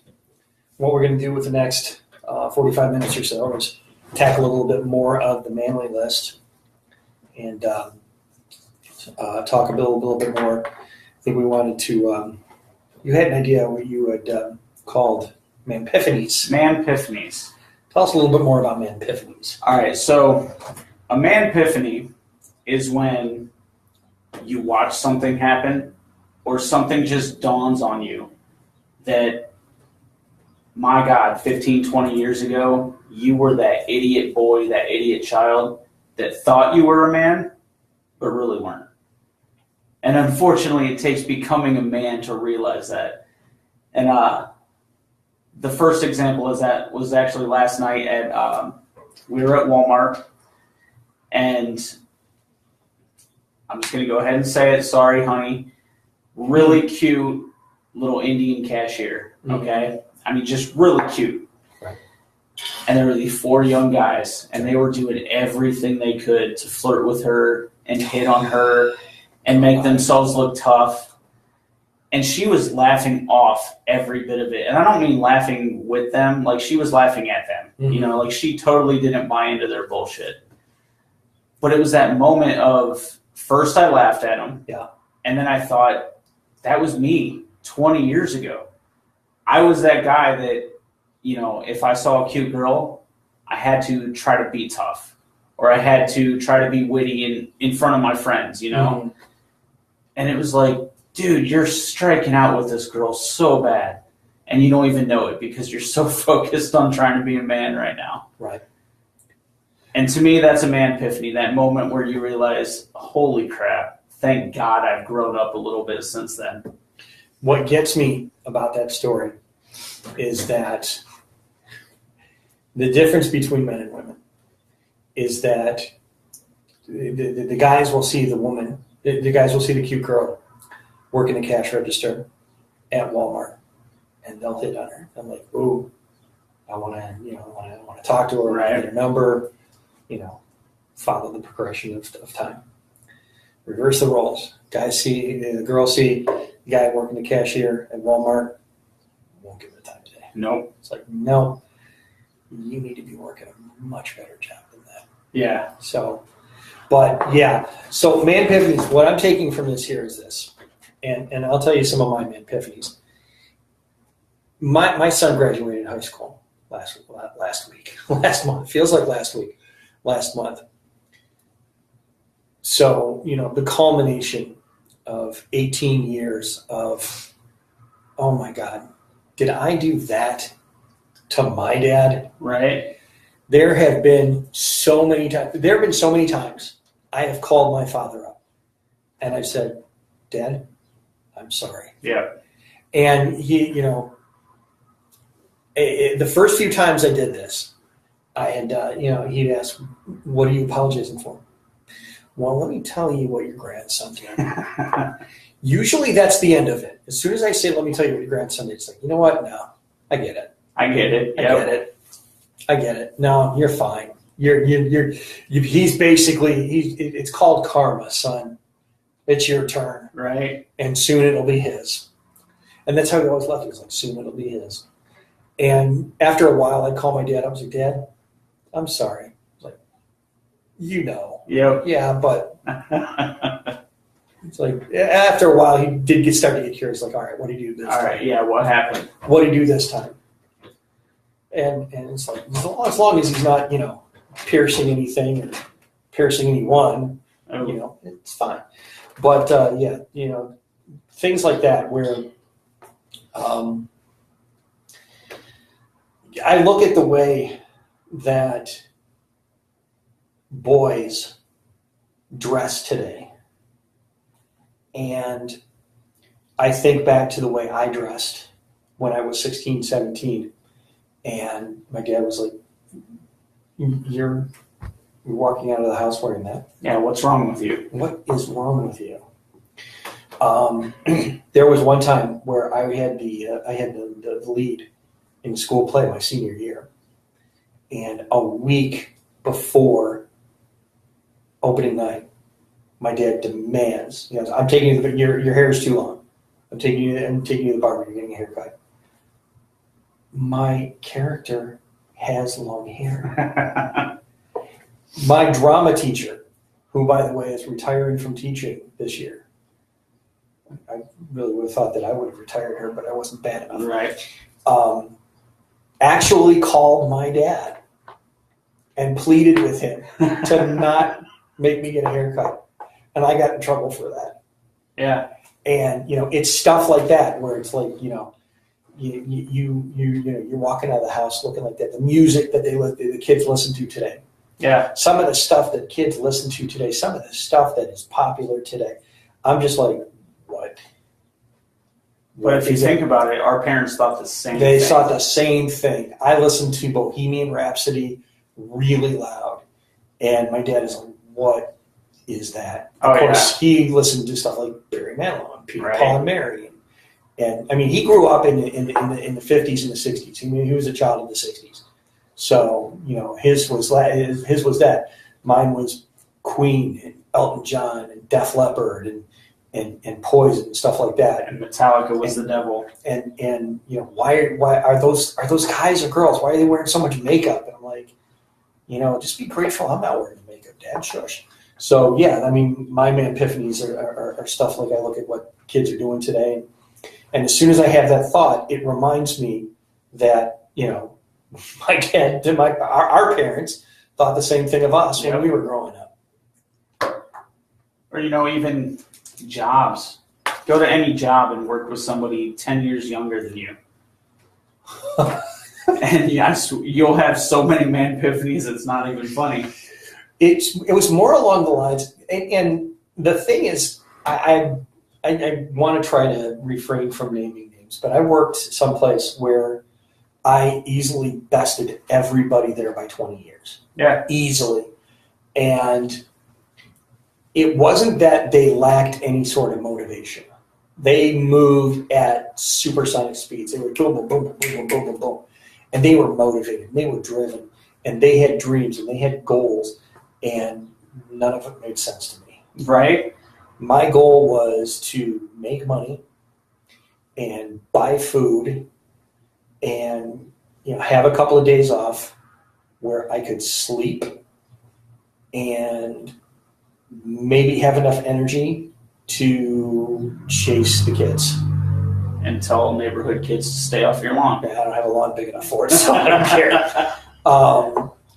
And that was it. And these kids are out and they're YouTubing and they're podcasting and they're making music and they're making movies and they're doing this and they're doing that. And I'm just like, you're radio show. Right. So I'm I'm having good. fun. But I mean, they're just moving at Mach 2, and I'm like, I used to have that energy once, and then my metabolism dropped out. So, but yeah, I mean, when you're talking about man-epiphanies, you're talking about, what we see now as an older generation, more advanced generation, looking back at the younger generation, going, so this is what you're doing now. Okay, well, it's kind of what we did when we were your age, but we were much cooler. Right. And they're thinking to themselves, well, you were cooler then, but we're cooler But now. we're cooler now. Exactly. And there's your epiphany. Right. So yeah, that was one of those things. It was just, like I said, I was standing there and it was like, oh my God. Yep. That was me hitting on the girl at McDonald's. Yep. And all I really wanted was extra fries. So, Yeah. I didn't care if I got her number. The number was a bonus. Right. I'd call her up, hey, you got extra fries? I have a one-track mind. It revolves around potatoes. Yep. How bad is that? What's next? What do you All got? right. Manly list. Let's see. He's cherry picking. I like that. I'm cherry picking at this point because I can't remember where I left off. We left off with parallel parking. I think we did. Well, hey, there goes the microphone. Jeez. It's all over now. Fat fingers. Paddle a canoe. Paddle a canoe. Okay. I can paddle a canoe from the front. I cannot paddle a canoe from the back. I can't steer a canoe. Really? Yeah. I've tried, and I find the shore real easy. Yeah, I've paddled many a canoe. I've paddled many a canoe from the front. I can paddle. I can brake. I can reverse. I can't steer it to save my life. I can paddle a canoe, either or, front or back. I can kayak. But honestly, I think this, going back to the campfire and the bear attack and everything, I think a lot of stuff like this comes from a time where men were outdoors more. Right. And being able to do these things at the time was an example of manliness. Yeah. Yeah. I think where it applies now is it's such a rare trait to find a guy that can do some of these things that it almost exemplifies manliness now. People don't go outside anymore. And they don't do these things. Don't do that outside thing anymore. Yeah, so I'm wondering, no, she's not, okay. Yeah, my wife is realizing the computer is not at home. And I'm wondering, how do you think we were live streaming? That's okay. We'll wait till she puts 2 and 2 together. Right. It'll be fun. Yeah, people don't go outside anymore. People don't. I mean, like I said, as I mentioned in the previous hour, camping is camping, and a weekend away that's the hotel. That's the weekend getaway. The trip to Manhattan and see the Times Square and do the sightseeing and the traveling and stuff like that. Camping is camping, and I think that has become a great lost art because as we advance more and more into the information age, there's not a whole lot that people want to experience. There's more that people want to know. There's a difference between knowing and experiencing. I know that the woods are out there, but that was think about the movie Good Will Hunting. Yes. When Robin Williams is talking about, you could read all the books you want about the Vatican, but you don't know what it smells like inside the Sistine Chapel. Right. Or you've never felt the awe of standing in the middle of the Sistine Chapel amongst all those great works of art and the history and the heritage of buildings like that. There's knowing and there's experiencing. Definitely. So, experiencing outside. I mean, you could Google camping all day long and learn how to camp and see instructions on how to pitch tents and blah blah blah blah blah. But until you go experiencing it, paddle a canoe, go through a national park. I mean, Cuyahoga Valley. That's a nice little park to hike through, but a national park with rivers and lakes and really, get out in the middle of nowhere where you're 50 miles from civilization, Right. and hug bare naked in a stream catching fish with your bare hands. Okay, well that's a bit extreme, but fun. Go for it. Caveman. Just don't be surprised when you make the headlines. Well, there you go. And typically not because you succeeded. They found me, damn it. Yeah. I have to explain why I'm out here. But no, I think, in all honesty, those and a lot of things on this list have to do with how men were maybe 30 years ago, or even 20 years ago, I'll say. But we've gotten away from it. So to find a man that can do many of these things now is so rare. Another example, navigate with a map and compass. Now, that's fallen off the wayside. That's fallen off the wayside. Completely fallen off the wayside. I'll go so far as to say, if you're not former military or current military, or a high-level Boy Scout, you probably don't even know what a compass is anymore. Right.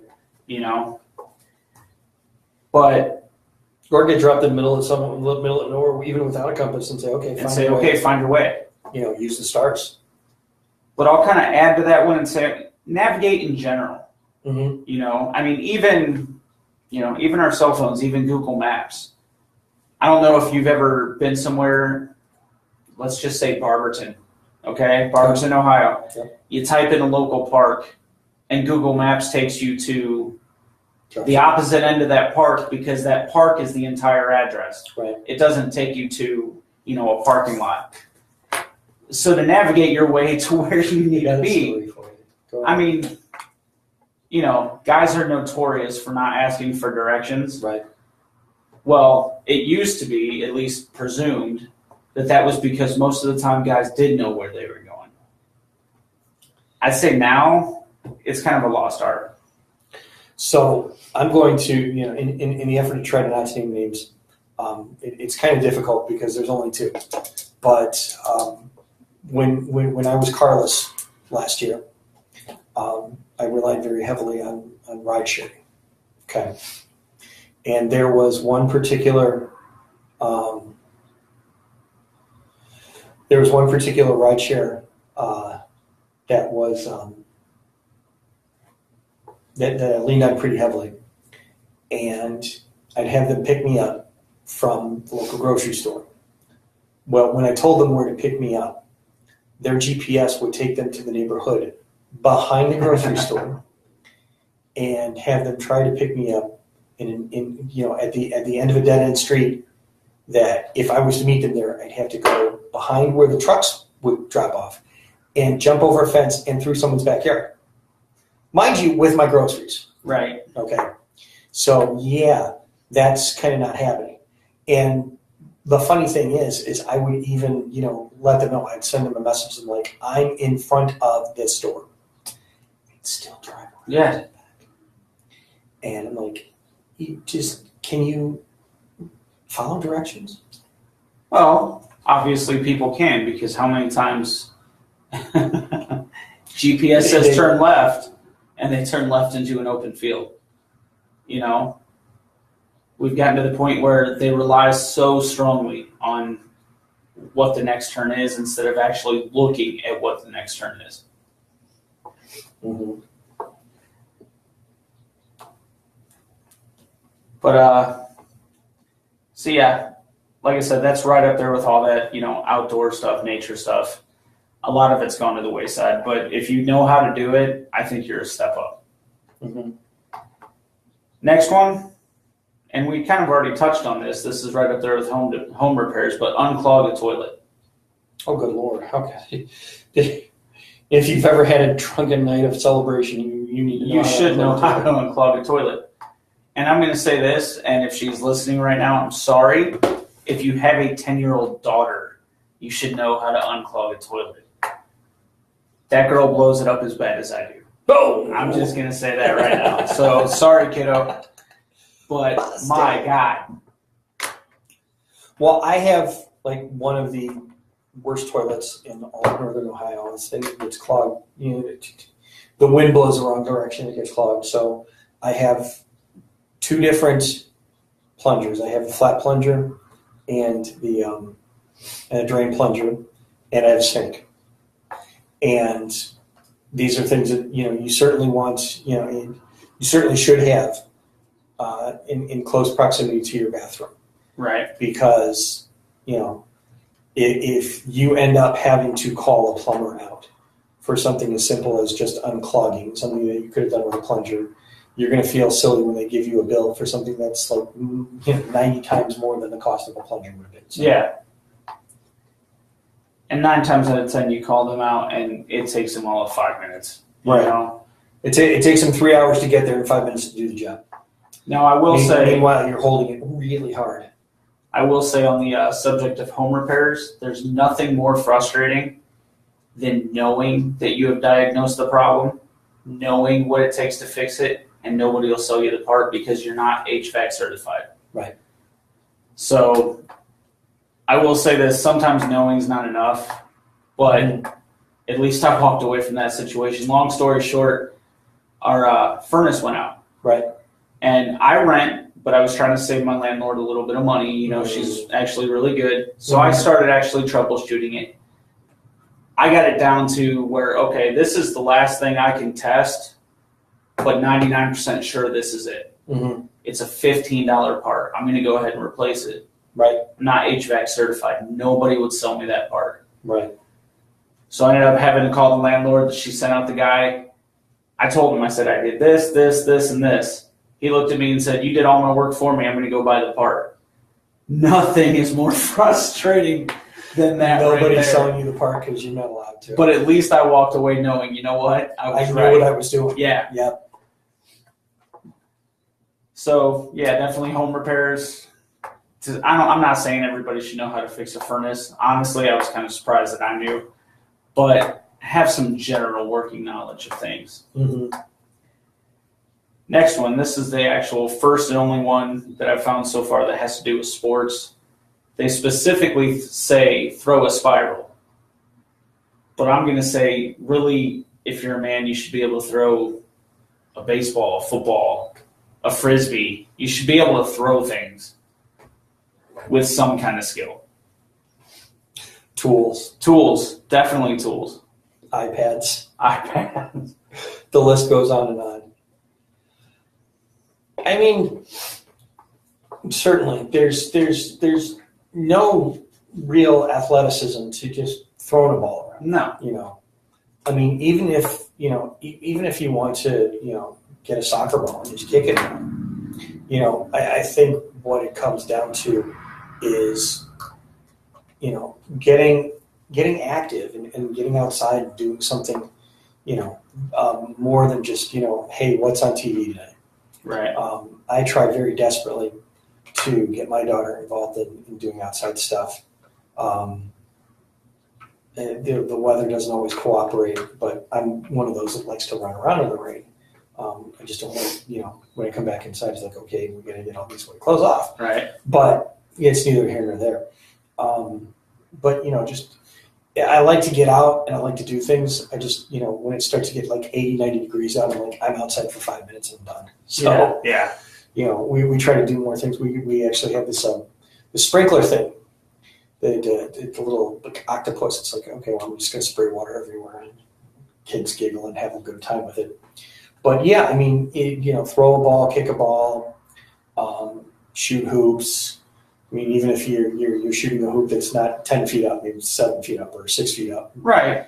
Just something where you're engaging with, siblings or children or whoever. You're doing something. You're getting active and you're getting your body moving and you're having a good time. You want to compete. You want to make a game out of it, make a game out of it. You just want to have fun, just have fun. But get out and do something. Because I saw a video. I saw a video on my phone. Ironically enough, but what it was throwing a spiral and sharpening a knife. Yeah, exactly. These things that make sportscasters angry, and one of them was there was this gaggle of girls that were at a baseball game, and they were face deep in their phones. There's a baseball game going around. They were all sitting here like this with their phones 3 inches from their face. And, you know, when I'm out and about with my family, nothing irks me more than sitting around seeing people. We went to a nice restaurant last weekend, Sunday night, to celebrate my wife's birthday. Right. And I'm sitting around and I'm looking. I look to my immediate right, and I see a girl exactly like this. I mean, she's got her phone like 3 inches from her face, and she's tapping along at it. And she's at a table of 8, and she's got her whole family there. And I'm thinking to myself, you know, it's one thing with my daughter who has her own, learning issues, and she's using the iPad to help communicate. She's using the iPad to help learn, and, it's a calming thing. And if I don't give it to her, everybody's going to ask us to leave because she's going to melt down. So, right. Kind of doing everybody a favor. But, all things considered, if you're sitting there tapping away, Facebooking your friends and Instagramming and things like that, when you've got your family right in front of you, it's family time is family time. And that's, the kind of time that, is really meant for the family. I will say this one, though, and this kind of, I shed a little tear. I do not mind saying when I shed tears when I see something. There's that one Apple commercial a couple of years ago at Christmas time where the whole family is gathered around and the one kid is just sitting here with his phone like this. Yeah. And all the grown-ups are looking at him and judging him. They're judging him and they're judging him. And he's going around and he's just kind of doing this with his phone. He's, whenever somebody's doing something, they're opening presents, they're playing games, they're doing whatever. And then at the end of the commercial, he plugs his phone, he airdrops his phone to the TV. And he made a video of the whole Christmas thing. And he set it to music and he played it for the family. And all that judgment was like, oh, well, don't we suck? Yeah. Because he was recording, everybody doing it. So, judge slowly. Yeah. But, family time is family time. No, I definitely agree. I mean, and maybe this is a little bit of an older way of thinking. I think as men, I don't want to say it's our job, but it's our responsibility to make sure that when we go out with our family, we're telling the kids, put your phone away, no electronics, do whatever, actually sit here and talk. And it's not that I don't think, like in my case, it's not that my wife can't do that. It's that my wife shouldn't have to. Right. I go to work. My wife, God bless her, she's a stay-at-home mom most of the time. She's telling those kids all day long what they can and can't do. When we go out to dinner, it's my turn to be the bad guy. And I agree. Family time's family time, and as men, we should be willing to stand up and make it that. Right. And you kind of draw that fine line. It's like you want to be, because it's interesting when when I'm with my daughter, because I spend so little time with her because I'm always working, I'm always sleeping, I'm always I'm always sick, I'm always falling apart, whatever the case may be. So when we're together, it's fun time.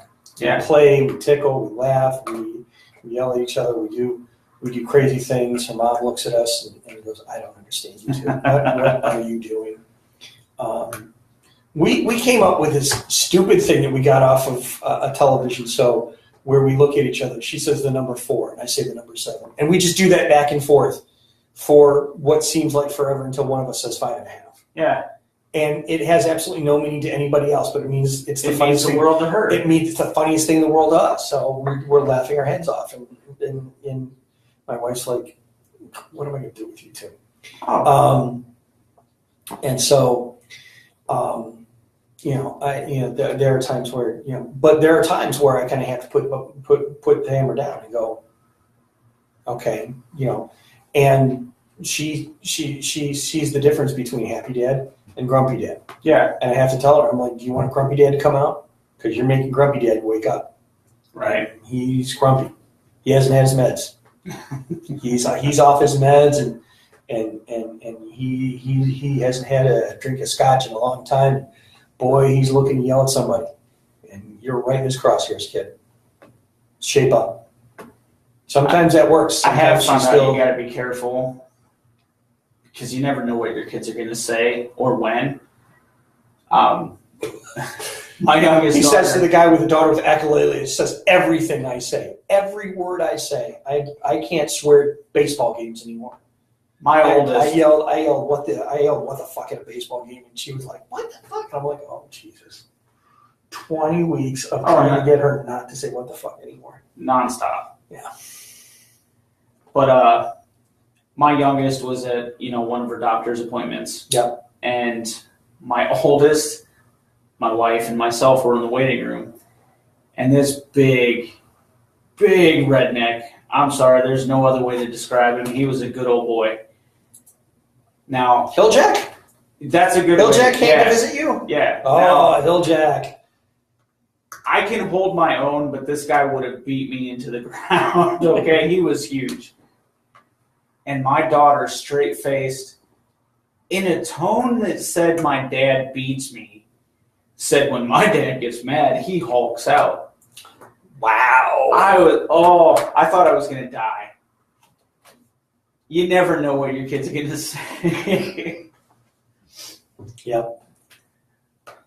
But see, like I said, she can tell the difference between, happy dad and grumpy dad. Yeah. She'll ask me, Dad, are you grumpy? And I'm like, do I have reason to be? Did you do something? Did you do something? Am I going to get grumpy here in a minute? So, yeah. Well, honestly, I think we've made our way through the list for today. All right. Well, There's really nothing left. Let's so. go ahead and we're going to take another break. We're going to jam out some more music here. And then we're going to come back and we're going to talk about Father's Day and what Father's Day means to us. You are listening to the Manpocalypse radio show Stick on around. the SKO Radio Network. Come back and enjoy the show. Water. Yeah, I didn't mean to get into that topic, but it just kind of That's fine. flowed. Oh. Ooh. I have to pee. Hey, Facebook Live, in case you didn't know. Yeah, at Facebook Live, guess what? I have to pee. You want to come with?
Good.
Yeah, turn the music down because Facebook Live is like, oh, wait, you don't have a license for that. Oh, well, that's fine. I have loud headphones.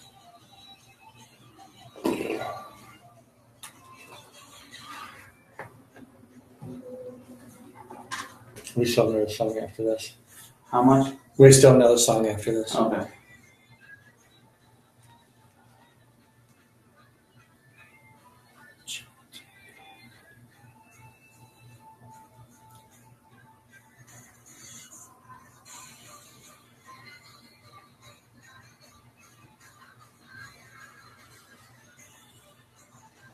We come out of this, we're going to have just over an hour to go. Honestly, I think we can talk about fatherhood for an hour. Yeah.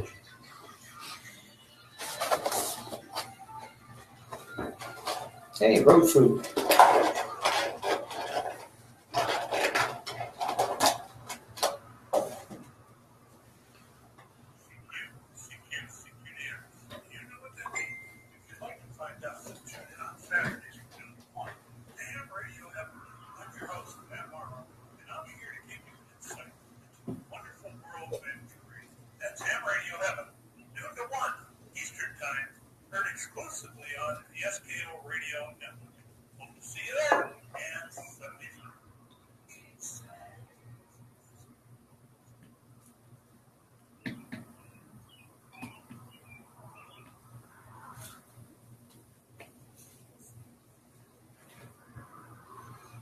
Three minutes in.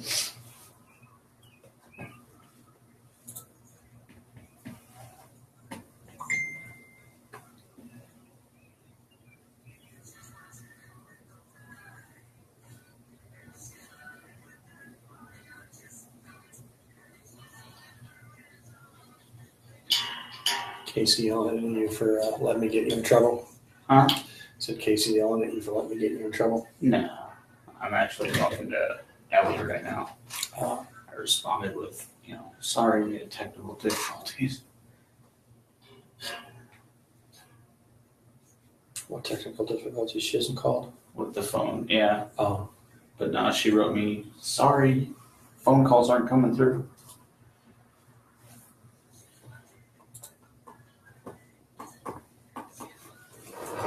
Last one was Tim. We haven't had a call since. Well, no, this was at like 7:16. Oh, yeah.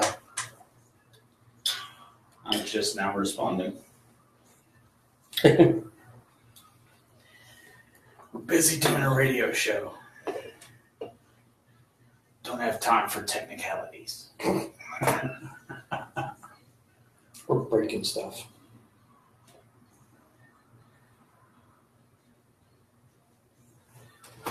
Surprised she hasn't chimed in on the feed. Right. She's usually watching every feed.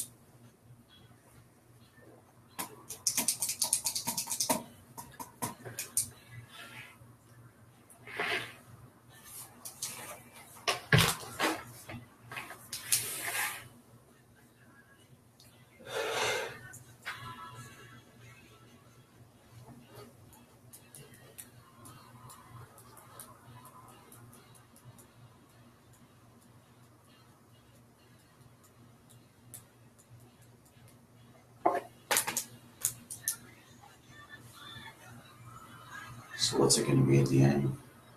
Go right, go Finish right, finish strong, finish everywhere. Finish true, finish strong. That's what it was. Okay. Even if I left it alone long enough, I figured it out. Finish true, finish strong. I'm even away on Facebook Live. Yeah. Mike's still here. He's just hiding.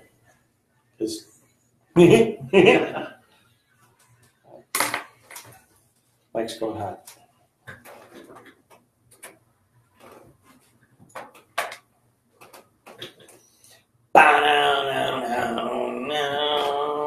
Rick Springfield, Jesse's girl. Did you know that Jesse's girl was actually Stacy's mom? Her name was Jenny, and her phone number was 867-5309. She had it going on. She had it going on. Welcome back to the Manpocalypse, a rural radio show. I'm Aaron. He's Mike. How's it going, guys? And we're back. It is 8 of the 56 Eastern Standard Time. Is it Standard Time or Daylight Time right now? Who cares? Who cares? I used to goof on people for that because when I had one job where somebody would talk about it being Standard Time all year long. And I said, no, it's Daylight Time. I think Daylight Savings Time is in the summertime, so I think it's Daylight Time, Eastern Daylight Time. I could be wrong, but you know what? I don't care. If you're wrong, somebody will tell us. Somebody will tell us. Debbie will tell. Debbie likes telling me when I'm wrong. She does. She does. Because I'm wrong a lot around her. Well, on the topic of Debbie, I wish Best her wishes. well. Speedy recovery, Deb. Congratulations. Glad the surgery went well. So heal up and get back. It does take a lot to have your head removed from your backside. I've had it done twice now. So, But you pulled through. You pulled through. Good job. On to our final hour tonight. And with Father's Day creeping up on Sunday, the 17th? Yeah. I know my dates. Want to spend a little bit of time talking about the most manly holiday on the calendar, Father's Day. And I think, honestly, we both felt pretty strongly about talking about this tonight. And that's why we saved it for last. Because if we didn't, it would be the entire show. I know that I need to stop playing the headphones because they keep going out on me. I know that, and I'm going to kind of expand on it as I had before. You know, Father's Day was really kind of one of those things, you know, way back when, maybe 20 years ago, I did not care about. I was just like, you know, okay, well, so I got to send my dad a card. Right. You know? And, you know, there were so many times where I had, you know, my mom would, you know, call, your dad didn't get a Father's Day card this year. Oh, I mailed it. Yeah, whatever. Yeah, I didn't. It was really one of those things where it's like, okay, it's, you know, hi, Dad, happy Father's Day. You know, I'm too poor. I bought you a tie with money I don't have, so here you go. And then Sam was born. And if you're a father, you know what I'm trying to say, because there's no words for it. You just, the moment you hold your first child in your hand, and yes, your hand, one hand, your child can fit in your one hand. The first time I held Sam, I held him like a football in one hand. Both my girls were under 5 pounds. He was dangerously close to 5 pounds. You're transformed. You at that moment, you know that the rest of your life has a completely different meaning. It means something that you had never anticipated, that you never knew that another person was going to mean this much to you, ever. Not any partner, not any spouse, not anybody was going to mean to you, mean as much to you as this child. And it grows exponentially as you have additional children.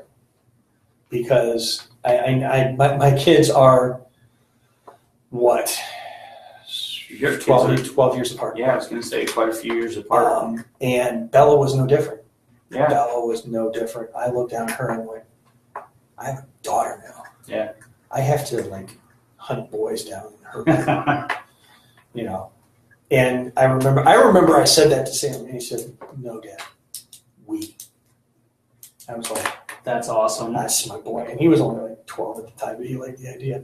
It was funny because when we went for the ultrasound, and we actually did want to know the gender when we did the ultrasound.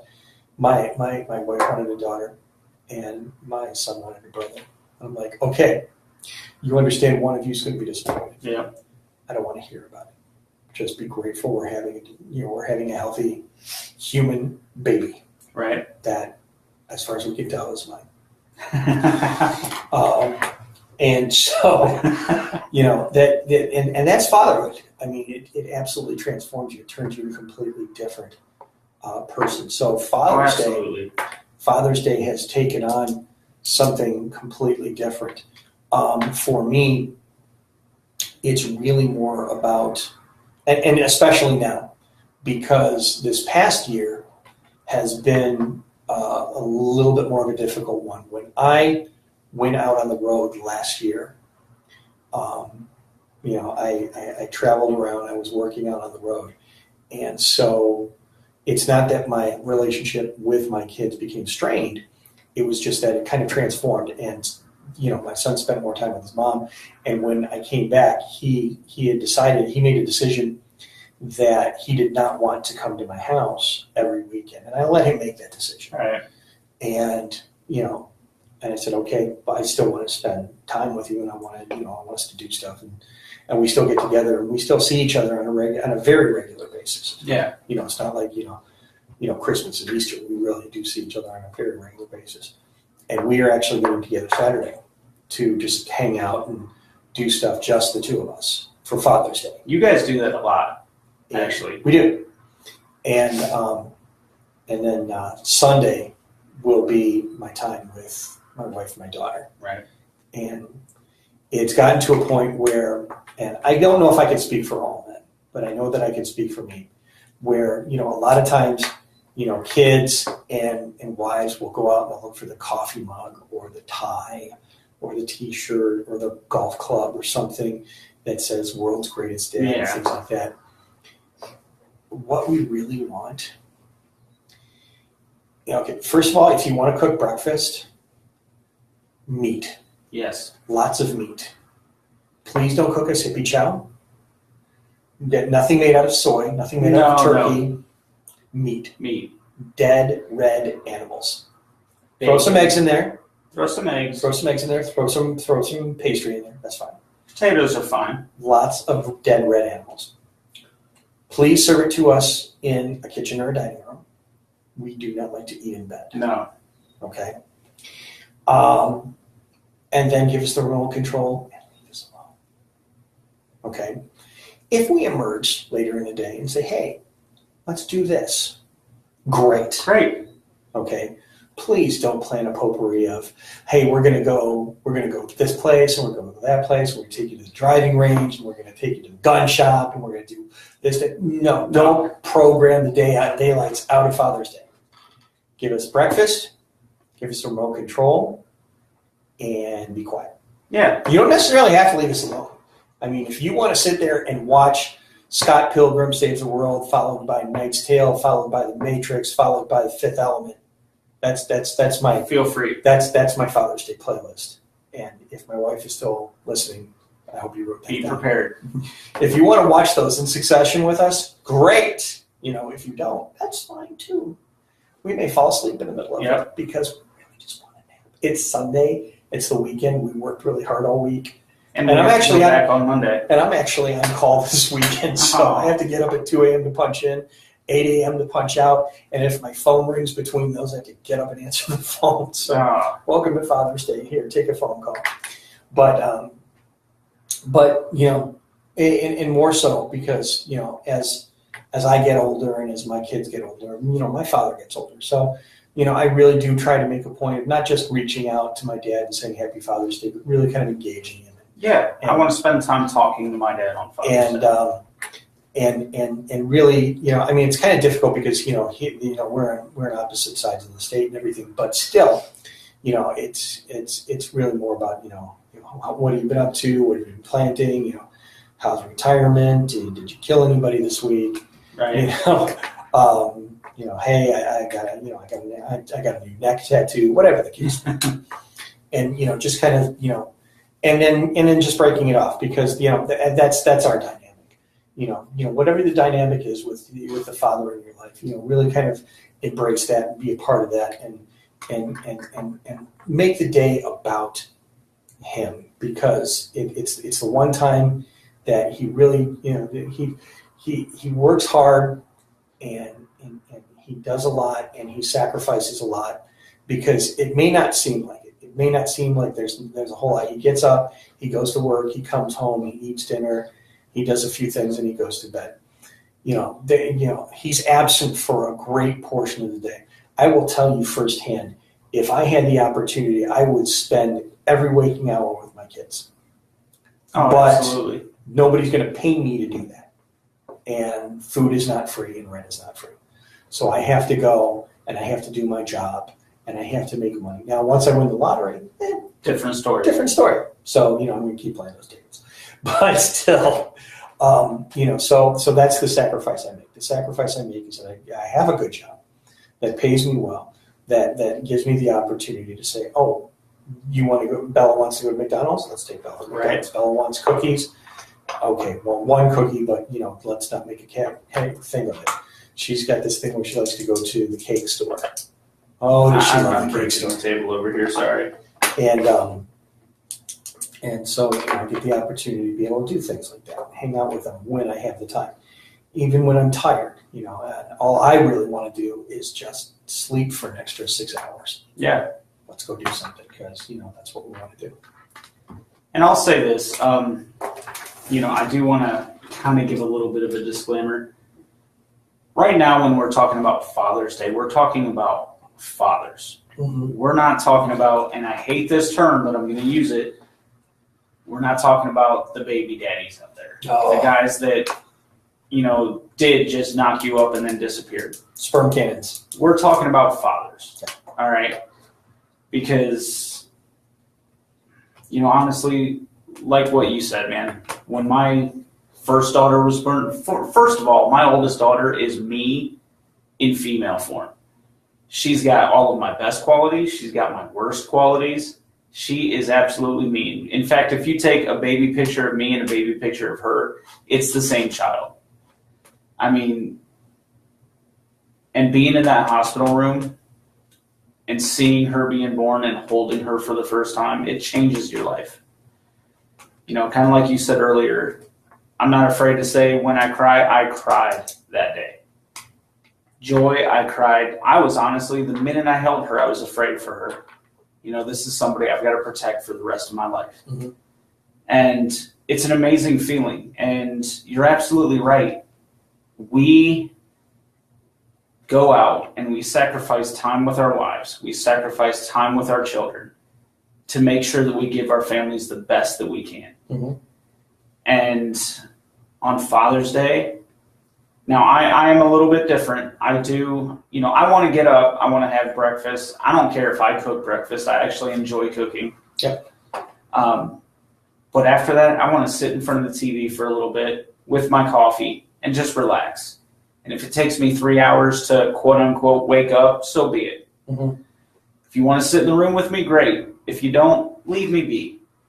But then at some point, we're getting up and we're doing something as a family. Typically in my family, we're going to go hiking. We're going to go outdoors somewhere.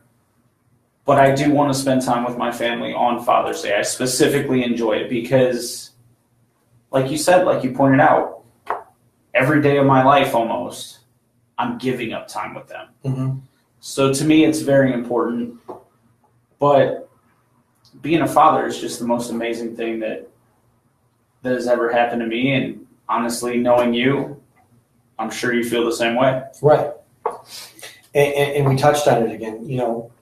I think as, I have, as I mentioned, I have 2 children, and they do not have the same mother, obviously.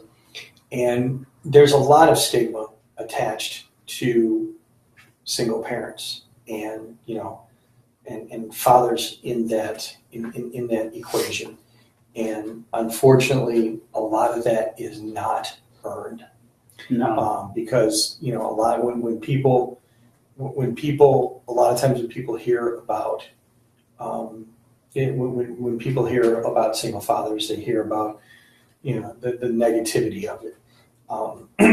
When there are so many of us, when we were single or, are part of a divided family that have worked and negotiated and compromised and gotten together and said, for better or worse, we are going to make this child as comfortable as we can, given the circumstance that we can't be comfortable around each other. Absolutely. And some people can't make that kind of sacrifice. Some people can't bring themselves to make that kind of commitment. And making that kind of commitment is what being a man is all about. If you're going to bring a child into this world, you're going to be a part of that. You're going to be that part of that process for the rest of both of your lives, your life and the child's life. Period, paragraph, and story. Okay. If you cannot do that, your man card is revoked. Yeah. Okay. And I have no qualms in saying that out loud, because a lot of times, people, males, I guess I'll revert to here, will contest and argue and this, that, and the other, and talk about how this is a waste of my time, and I can't do this, and I won't do this, and blah blah blah blah blah. You're forgetting that there's a part of the equation that really didn't get a say in the matter. Yeah. And really doesn't have a say in the matter. And it comes back to that point where I'm curious of these quote unquote deadbeat dads. How many of them were absent for that moment when their child was born? Right. Where were they when where were they when they missed the opportunity to hold their child for the first time, to be transformed like that? Because I can't fathom it. Because I'll tell you, I grew up in that moment. I grew up in that moment, and I grew up I grew up in that moment twice. Oh, for sure. And just certainly, I will admit wholeheartedly that there's always a part of me that just wants to have a pile of money this tall and run around and have a good time. Yeah. Kind of part of me wants to run around with Belle as my wingman. Right. But there's that air of responsibility that says, well, how does it feel to want? Yeah. Because there's what you want and there's what you can do, and it comes down to I enjoy the time that I have. I really do. I make it enjoyable. When we were talking before about some of the dumb stuff we do, and that's just the enjoyable times. I mean, do I get to take her to Disneyland every year and ride the Matterhorn? No, but we laugh at each other doing dumb stuff. Oh yeah. I was I had to go to the doctor's yesterday, and after the doctor's, we went to the mall to grab a bite to eat. We're sitting in front of the mall, just hanging out, and we're having a tickle fight in front of the mall, and people are walking by, and they're just grinning at us. They're looking at us like, "My goodness, that's so cute. That's so adorable." I'm like, and that's sad if you think about it. It's not sad what you were doing. It's sad that people look at that and are so amazed by it. It wasn't amazement as so much as it was admiration. Yeah. I would say that it would be sad if they were amazed. Like, why can't more people be like you? Yeah, I would be amazed by that. But I think it was more admiration that, that's a beautiful thing. And that's it. I mean, we have fun doing dumb stuff. And to me, in a nutshell, that's fathering. Taking your kids and doing dumb stuff and having fun. It's just like me and my oldest. She got me, God help me, hooked on this app called Musical.ly. You know where I'm going with this. She got me hooked on this app called Musical.ly. Oh my God! I almost spit in the microphone. Now I've seen these videos of you two. It's just If you don't know what Musical.ly is, it's an app that, number one, it was made for adults, but every preteen in the world got on this app. You can take excerpts of songs or movie quotes or whatever, and you can lip sync to them and then make your own little video. So my daughter got me hooked on this, and we started doing them together. And it's the absolute most fun 15 seconds. The dumbest. Oh, we do the dumbest things ever. Oh my God. But it's totally just me and her. It's our thing. Yeah. And when I was 20, I did dumb things like try to hit on the, little hot cashier. Now I'm a dad. I do dumb things with my kid. And there's so much more joy in it. Yep. I wouldn't trade those little 15-second videos for anything. Now, and if I continue getting famous on this stupid app, I'm going to be highly pissed because there's so much more I do in this world that's better than that app. But it's a blast, and it's all a blast because I'm doing it with my kid. Well, the fun part is what you can do when you have her graduation party. Oh yeah, you loop those together. Oh yeah, and just play them on repeat on a big screen. Absolutely, she will hate you for it. First boyfriend, absolutely. Here, I got stuff to show you. These videos are our generation's bathtub pictures. Yes, absolutely. You should see what she did when she was 10. And then on the flip side of it, I've got my youngest, and I don't mind. I'll give a little bit of a backstory. My youngest has cerebral palsy. So she's a doll. She's a doll. She's amazing. But even with her, we have our things. We count ceiling tiles together. I noticed that. We count ceiling tiles together. That's fun. She and I, we have this thing where we count ceiling tiles together. But I'll come home from work, from anything. Heck, I'll probably come home tonight because they're waiting up on me. And I'll walk in the living room, and it will not matter what she is doing. She will drop every single thing and take off at the fastest little sprint those little legs can come up with. And she'll jump in my chair. And then it's, ha, I got your chair. Yep. And she will not get out until I tickle her. Yep. And then I'll leave the room, and she'll do it again. And it's just our little thing. And honestly, if you don't have kids, you don't know the kind of joy that those moments can bring. And that's why, Father's Day is actually such an important day for us. It's like, no, I'm going to sit in your chair and you're going to tickle me. Yeah. The problem is the chair's like this big. Right. I'm going to break it if I sit in it. Daddy broke your chair. Daddy broke your chair. It was fat. It's too heavy for it. But I think Father's Day gets downplayed a lot. I really do. Right. And I don't think a lot of people out there realize how much Father's Day really means to real fathers. I think that the reason that people don't realize how important it is because we don't make a point of really talking about how important it is. We don't. We just kind of like we wait until like the day before and say, look, give me meat, give me the remote, and leave me alone. And then just kind of let it go from there. But I don't think anybody really expresses, how much that really goes for.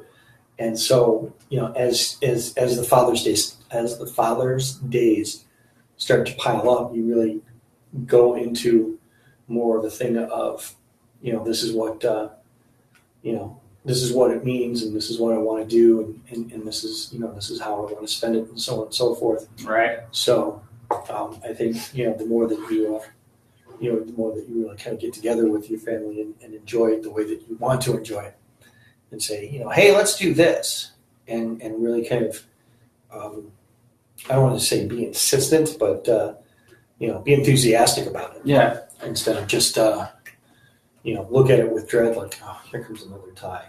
Right. I still have I'm trying to think if it's the only tie. I know it's the first tie Sam got me, but I'm trying to remember if it's the only tie he got me. But he did get me this really obnoxious looking SpongeBob tie. He's not listening. Maybe he's listening. I don't know. Yeah. Even if he is, I bought a movie ticket, so I don't care. All right. I hate that tie. I don't have anything it goes with. It's SpongeBob. It's yellow. It's a big square yellow tie. Right.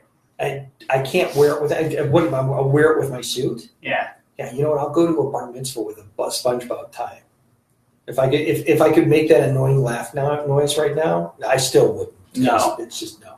But he was into SpongeBob at that age. I mean, he was so in soaked with SpongeBob to a point where it's like, okay, this is the kind of stuff that if I let you continue to watch it, I will sit here and watch the drool just run out of your mouth. Yeah. So let's put on something that's like a little bit more educational. Right. And then then we started watching Gumball. Oh. Yeah. Okay. I'm going to sit you down in front of PBS for a minute and see if I can get those brain cells working again. Dumb stuff like that. So, but yeah, it's really more. I think that we have a tendency to downplay it because a lot of times we just want to be left alone. Yeah. I think when moms look at Mother's Day, they want to be pampered, they want to be taken care of. They want they want somebody else to do the dishes today. They want the spa day. They want the wine. They want the chocolates. They want they want their cake and they want to eat it too. And there's nothing wrong with it. No, there's absolutely nothing wrong with it. It's about what can I do to make this day more meaningful for you? Well, okay, I'm going to go and get drunk with my friends, hang out with the kids. Done.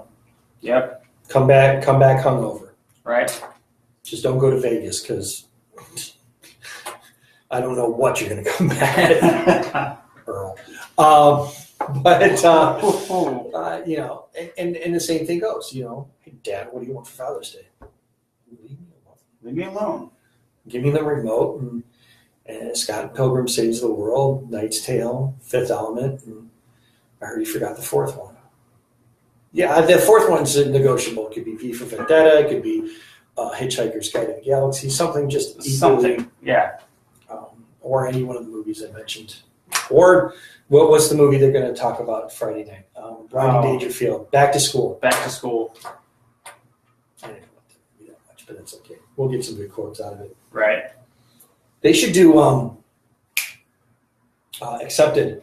Yes. They should do Accepted for one of the Back to School ones. Yes. Earl.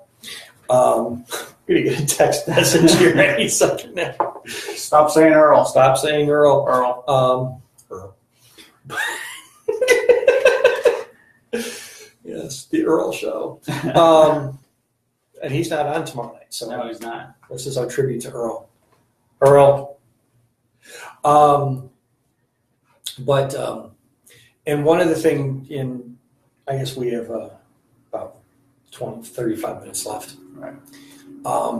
this is the one thing that we really wanted to touch on, and as far as Father's Day goes, and here's your spoiler warning. Some of you will get ticked off by this. Oh well. Yeah, sorry. We don't care. There's a reason it's Father's Day. And there's a reason that we already had Mother's Day. There have been too many times over the last few years where I've gone through and I've seen people say, Happy Father's Day to all the fathers out there. And all the single mothers doing both jobs.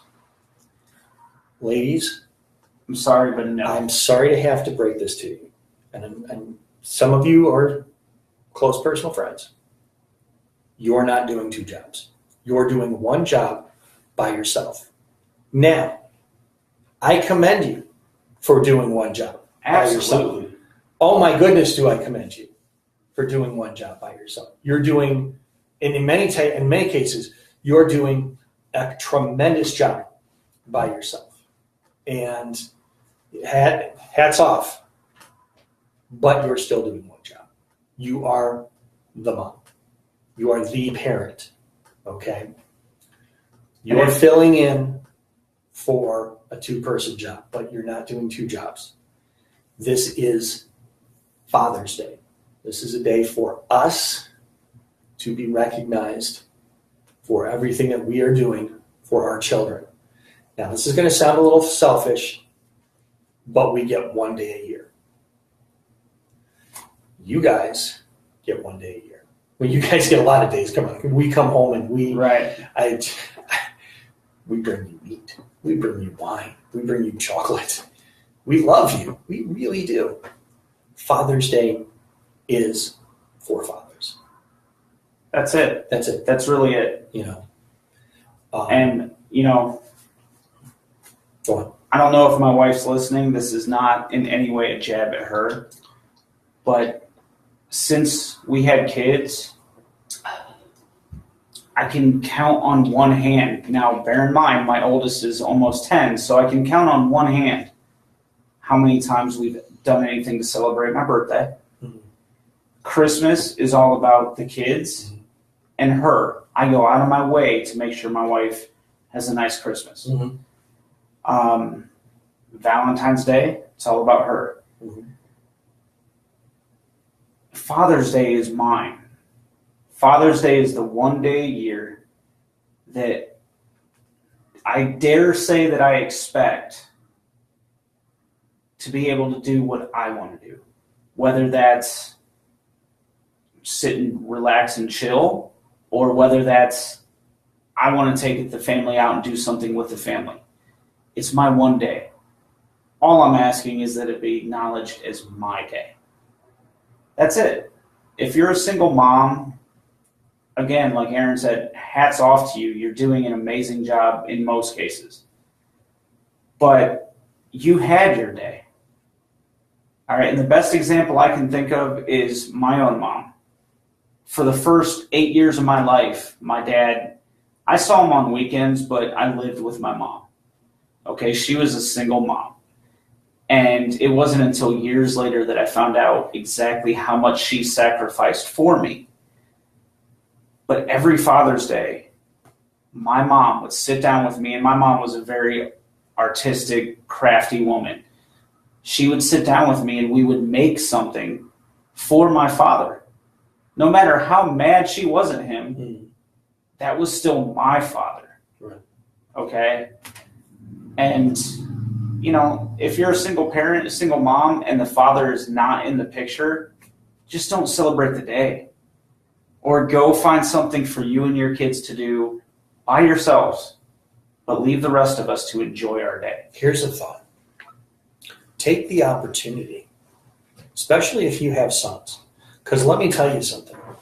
A single mom raising a son cannot be an easy task. Absolutely not. Okay. Cannot be an easy task. Because he's going to have questions you don't have the answers to. He's going to ask you to do things or teach him things you're not going to know how. Not that you're not going to know how. We have Google. Yeah, true. And there's some things that if you type into Google, you're going to wish you didn't. But especially with sons, take the opportunity to teach him to be the type of father that his wasn't. Because if you want to break that cycle, it starts in the home. Absolutely. It starts, you have this lump of clay, this lump of Play-Doh that hopefully has stayed in the jar, because if you keep it out of the jar, it gets hard. It dries out. It gets crumbly. That's nasty. I still pick bits of dry Play-Doh. Oh, there's Play-Doh everywhere. Damn that stuff. But you have this lump of clay that you can turn into something spectacular or something not. But for whatever reason, if the father is not living up to the expectations of a father, if the father is not living up to the expectations of a man, teach him what those expectations are and guide him in the right direction, so that when his Father's Day comes along, he knows what to do. It's something worth celebrating. And you can look forward to getting him the tie and the coffee mug and the card and all that stuff he doesn't want. So, and there's other options too. I mean, and I realize there's, a lot of family dynamics that won't be covered by anything I say, and I'm sorry, but if your child's father is not in the picture, hopefully your father is. Go celebrate Father's Day with your father and take your kids along. If there's a father figure, I don't know, maybe a mentor of some kind, celebrate Father's Day with them. Just leave it to the fathers is really all we're asking. And, I'm going to make another point, and this does go both ways, but... That's what she said. Because it's Father's Day. In that case, that's what he said. Right? Because it's Father's Day, whether you still love, care for the father or not, whether he's still in the picture or not, you would not have that child. We would not have our children without the specific significant other that was involved in making that kid. Mm-hmm. So absolutely on Father's Day, do not, and on Mother's Day too, but Father's Day, do not take that day to bash the father that isn't there in front of your kid. Absolutely do not. Like Aaron said, take that day and teach your kid, especially the boys, how to be the father that they don't have. But don't waste time bashing that, that man that's not there. Excuse me. And if the man is there, then definitely take some time to just give him his day. All things considered, I don't think that there's a day that bashing is deserved, especially in front of the kids. Now, keep in mind there was at least a 10 to 15 minute period where you felt pretty good about that guy. Yeah. Or hopefully it was 10 to 15 minutes.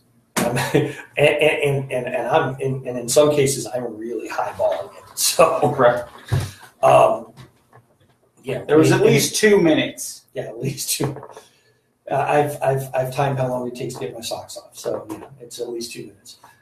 But there was at least a period of time where you thought pretty highly of him, and so when it comes to nurturing the child, you definitely want to keep in mind that that child is the product of two people, not one.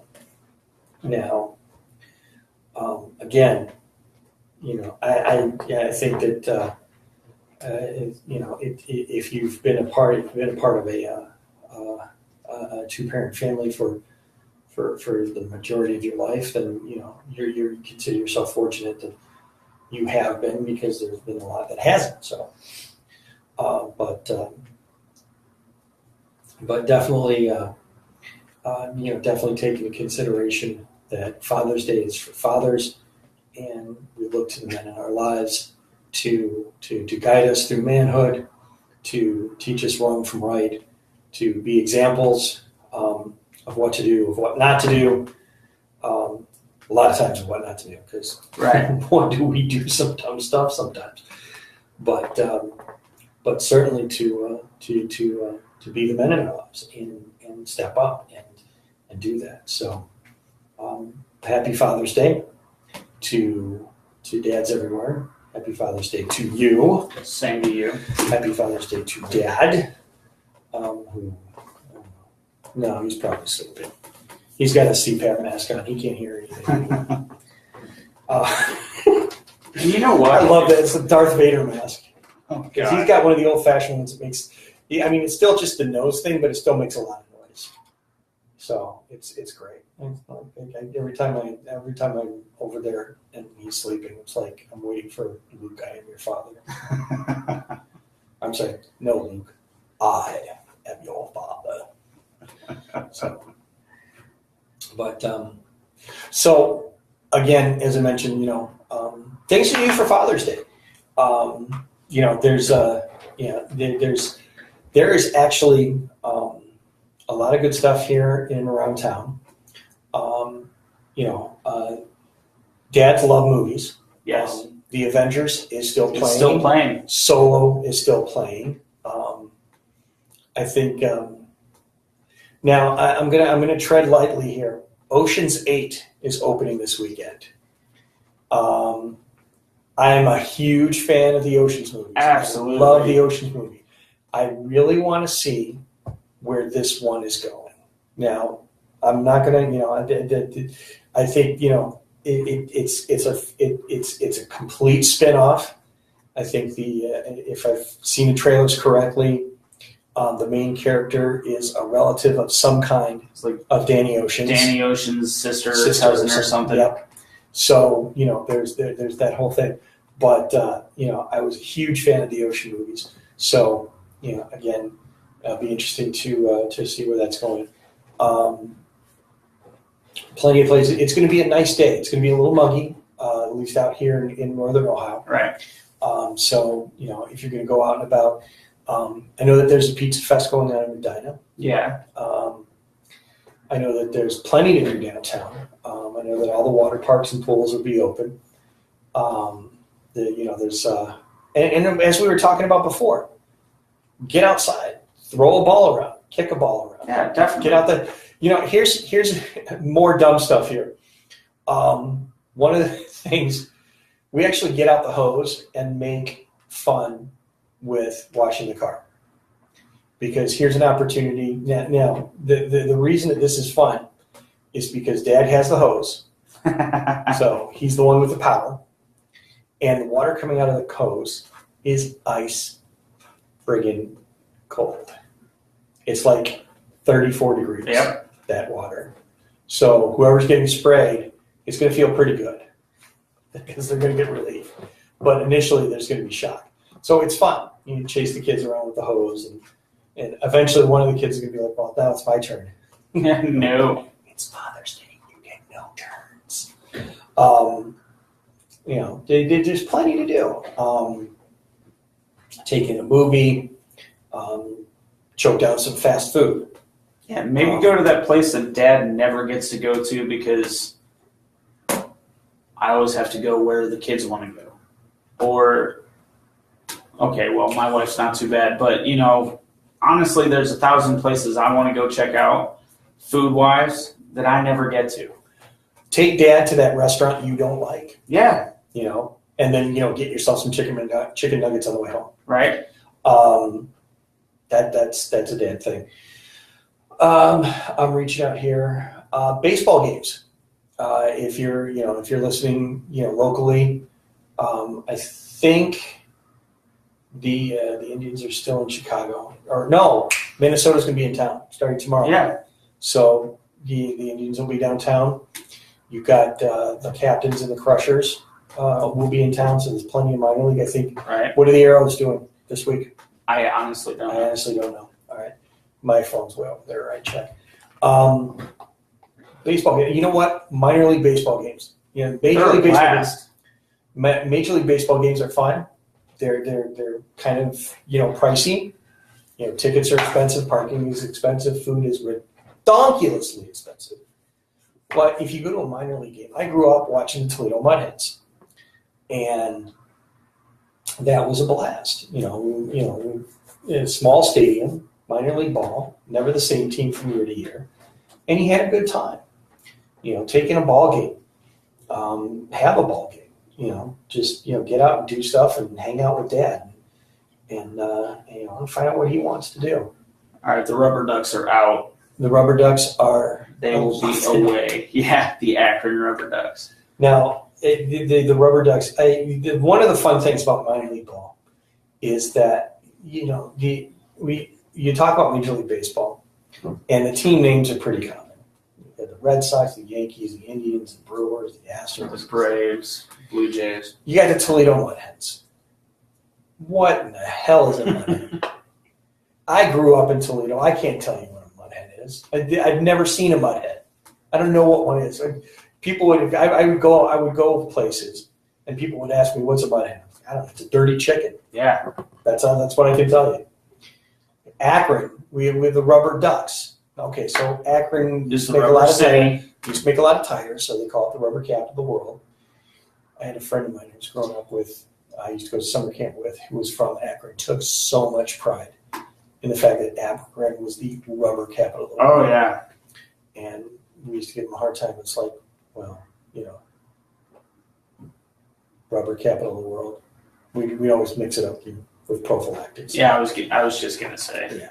Yeah. So rubber, I can get behind that. But Rubber Ducks, well, when you pick a team name, it's gonna be something that's fear-inspiring and awe-inspiring. Nothing says I'm gonna kick your butt on a ball field like getting up against 9 Rubber Ducks. Anyway, nothing takes away from there's a team that's in the same league as Akron, and I went to go see this team play against Akron in their home stadium when I was out in Hartford, Connecticut. Mm-hmm. Hartford's baseball team is called the Yard Goats. No one knows why. I mean, no one knows why they're even called the Yard Goats. It's just unnamed. It's like there are no goats running around in Connecticut. Nobody has goats in their yard in Connecticut, but the baseball team is called the Yard Goats. And oddly enough, they play in Dunkin' Donuts Field. But you know what? On Father's Day, if they're in town, take Dad to see the Yard Goats. Take him to see the Yard Goats. Get him some Dunkin' Donuts. Get him donuts. Dads love donuts. Absolutely, I love donuts. You know what? And you know what? Take the time. Go get the good donuts. You know what I'm talking about. Okay. It doesn't matter where you are. It doesn't matter what city, state, country you live in. Well, maybe country. City or state, you know where the good donuts are. You know where the good donuts are. Go get Dad the good donuts. Donut. Yeah. I can't talk right now. The places that are open like 24 hours on the weekends, because you know that at 3 o'clock in the morning when somebody's smashed out of their mind, the one thing that they're wanting other than Taco Bell is donuts. Yep. So we have one of those. Oh, good donuts. You know what? There's Damn, I'm gonna be mad if I don't get donuts now. I'm trying not to name names, but we have a very large chain that's going to be moving in very soon that I've been waiting for so long. Oh, I've been waiting for it. You'll notice when the boxes start piling up here, right? And I have like vials of insulin standing by because I'm pounding down donuts. pizza. Have a pizza day. Have pizza and movie night. Have pizza and movie night. There's a good Father's Day idea. My family, we like getting, we call it snacks for dinner. Mm-hmm. So we'll go get, the cheese stuffed pretzels, maybe mini tacos, potato skins. Do a night like that. Put in a movie. I've seen what you cook, and I'm ashamed that I don't live closer to your house because it's like, hey, I'm grilling this, and I'm like, you know what? By the time I get there, it'll be gone. I will have driven 40 minutes for nothing. The smell. Hey, that bacon wrapped hot dogs smelled great. Oh, those were amazing. Weren't they? Those were wonderful. They were killer. I bet they were. They smelled delicious. Living so far away. Well, it's my fault. I'm the one who lives far away. I'm all the way on the other side. Right. Yeah. So I have nobody to blame but myself. But no, we'll do a snack night. And right. I don't mean chips and stuff. I mean and they're still cheap, but they're cheese stuffed pretzels. Right. Potato skins, whatever. And we'll bake those up, pop in a movie, and just have cheap junk food for dinner. It's a blast. Breakfast for dinner. Breakfast for dinner is great. Absolutely. I love breakfast for dinner. But you know what? Breakfast for dinner a lot of times, it's like just, eggs and meat and bread and stuff. No, go all out. Pancakes, go all waffles, pancakes. You know what? I got to say this. One of the things that we used to do was we used to go out for breakfast every Sunday morning. That was kind of a family thing. We're talking about, Dad's, now I got to behave. Now I got to behave. Thanks. My mother is watching. Oh no! Okay, Mom's watching the man show. I'm talking about when we used to go out for breakfast on Sunday mornings, right as my mom comes in. That's great. So what we did is the place that we used to go to doesn't even exist anymore. They tore it down and built a drugstore on top of it. Okay, but it was truly a breakfast place. It was one of those places that closes at 2. Yeah, so we're done. You be at breakfast and that's it. And it made me think of wanting to mention what IHOP is doing. Did you hear about this? I didn't. Okay. IHOP changed their name. They are no longer IHOP. They are now IHOB. IHOB. International House of Breakfast? Nope. No. International House of Burgers. Oh. All the burger chains had. You've seen Wendy's Twitter feed go nuts on people, right? Oh, that's nothing. Burger King won the internet last week when they changed their logo on their Twitter feed to Pancake King. Lost it. Absolutely lost it. I'm like, okay, there you go. The problem is they actually do serve pancakes on their breakfast platter.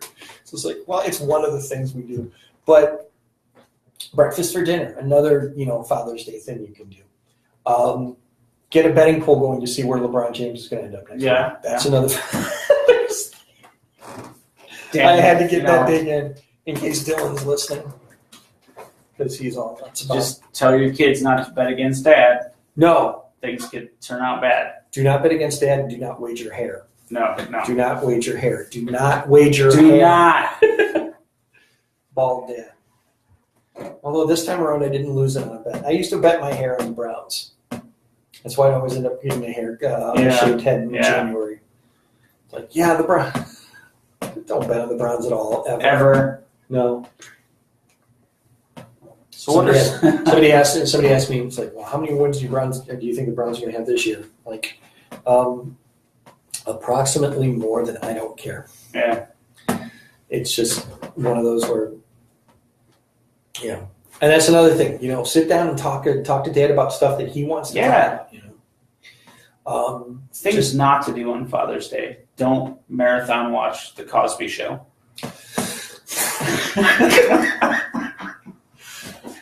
Okay. Shows to stay away from. That's one. Friends. Yeah, no Friends. Anything on Freeform. No Grey's Anatomy. They're watching no Grey's Anatomy. I'm telling you, if you wake up before me, don't even turn it on. I don't want to wake up to the sound of that show. I have to wake up like 5 hours before the rest of the household so I can catch up on Handmaid's Tale. Oh, yeah.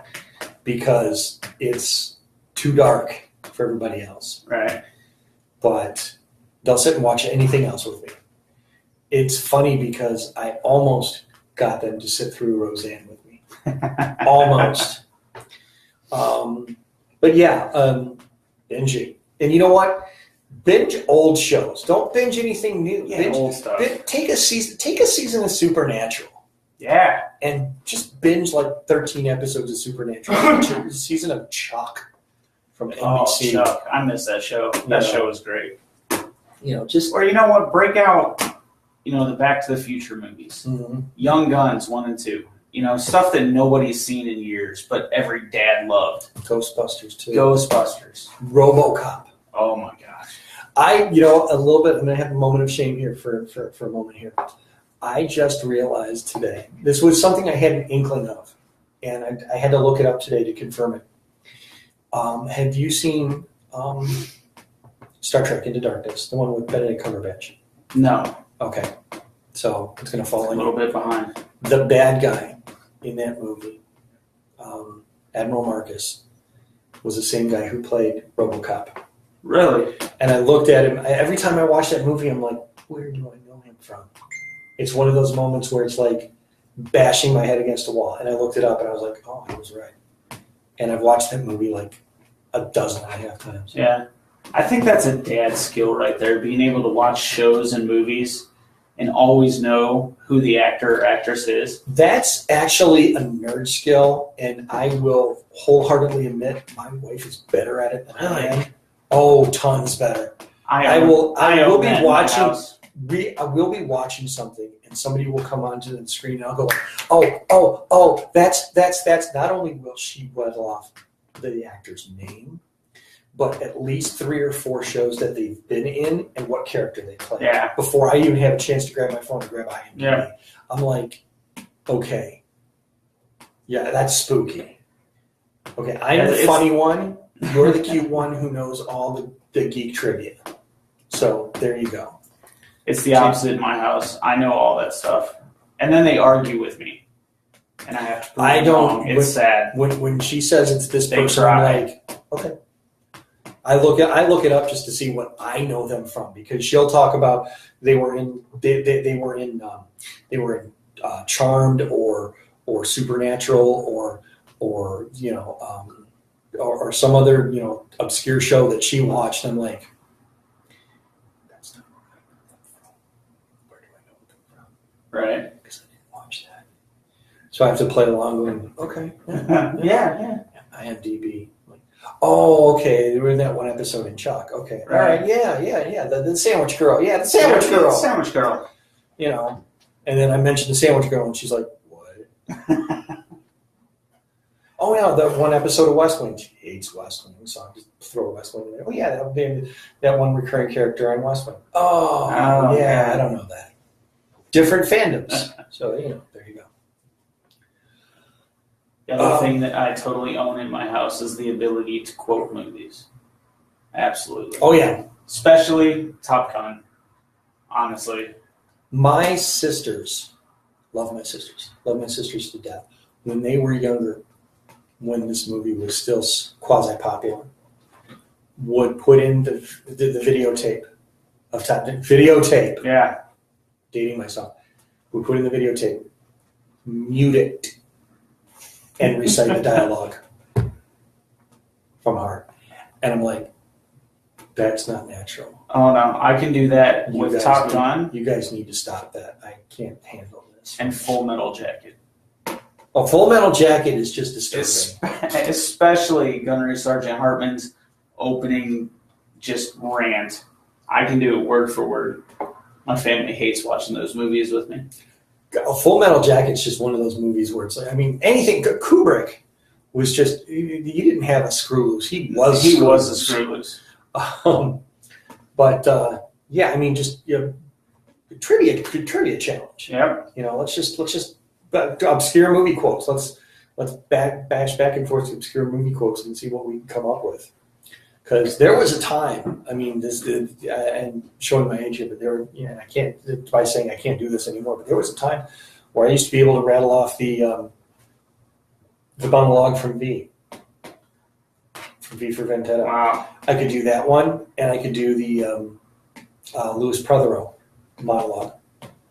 So I hear the former colonies are so desperate for medicine that they've sent containers of weed and tobacco as a gesture of good faith, blah, blah, blah, blah, blah. Right. I used to be able to rattle that whole thing off.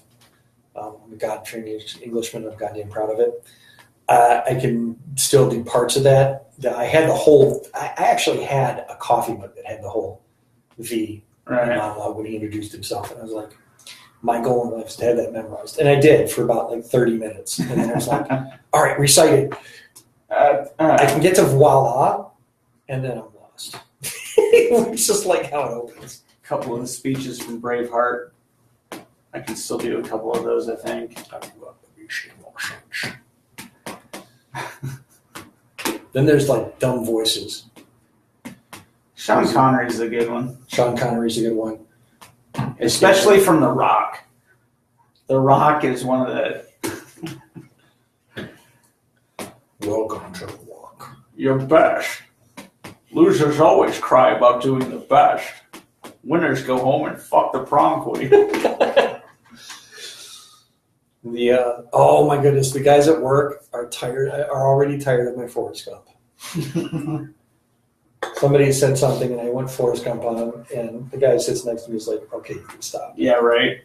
Something like, Lieutenant Dan, ice cream, Lieutenant Dan. But Lieutenant Dan, you ain't got no legs. Baba always said that where I went somewhere, I was running. This is what we do, ladies and gentlemen. This is what we do for the last 10 minutes. This is what we do. Things to do with dads, because we're doing them ourselves. So, cheers. And that's just it. Sit down and let Dad do all this stupid stuff. And Smile and laugh. Smile and laugh. Smile and laugh. Even at the not funny stuff. Just smile and laugh, because that's what Dad wants. He wants to know that. I'm going to catch up for this because I think Mom is still watching. But the funniest dad moment that I have in recent history is we were all sitting around the table playing a board game, and my dad and I got into a belching contest. Now it's been recently where I can actually just burp on command. It's not something that I actually practiced or trained myself to do. I'm just gassing. All right. And so I burped it and he burped it and it became this thing where we're just going back and forth. Bella is laughing her head off, and Mom is just disgusted. Oh, of course. It's like, you two need to just stop right now.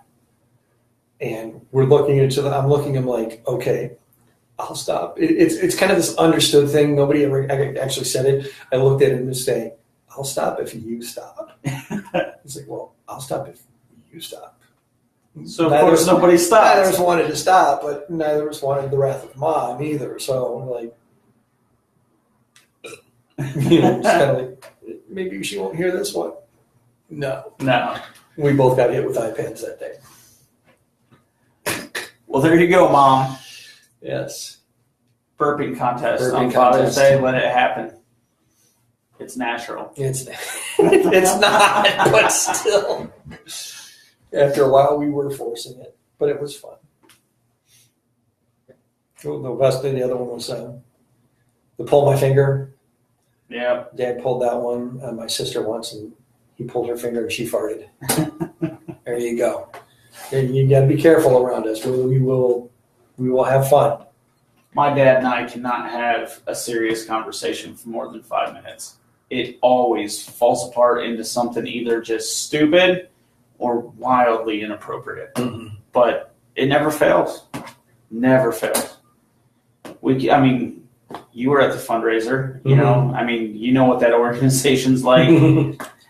and we can take the most innocent conversation, and within 5 minutes we've destroyed it.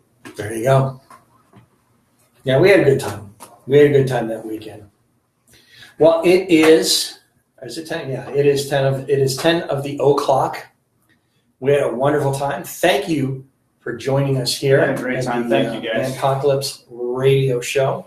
Thanks for all our callers. Oh, thank you for the callers. Those calls were great. You got to keep them coming next week.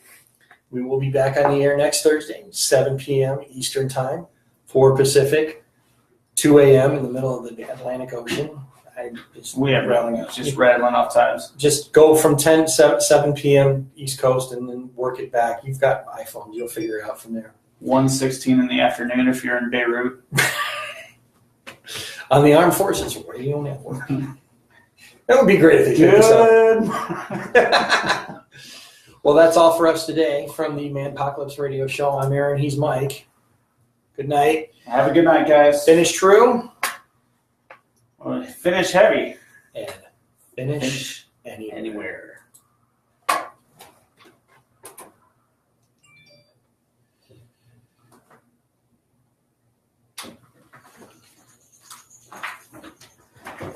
That's it, Facebook. Thank you. Thanks, Have guys. a wonderful evening. I'm over here See you somewhere. around. There we are. Here we are.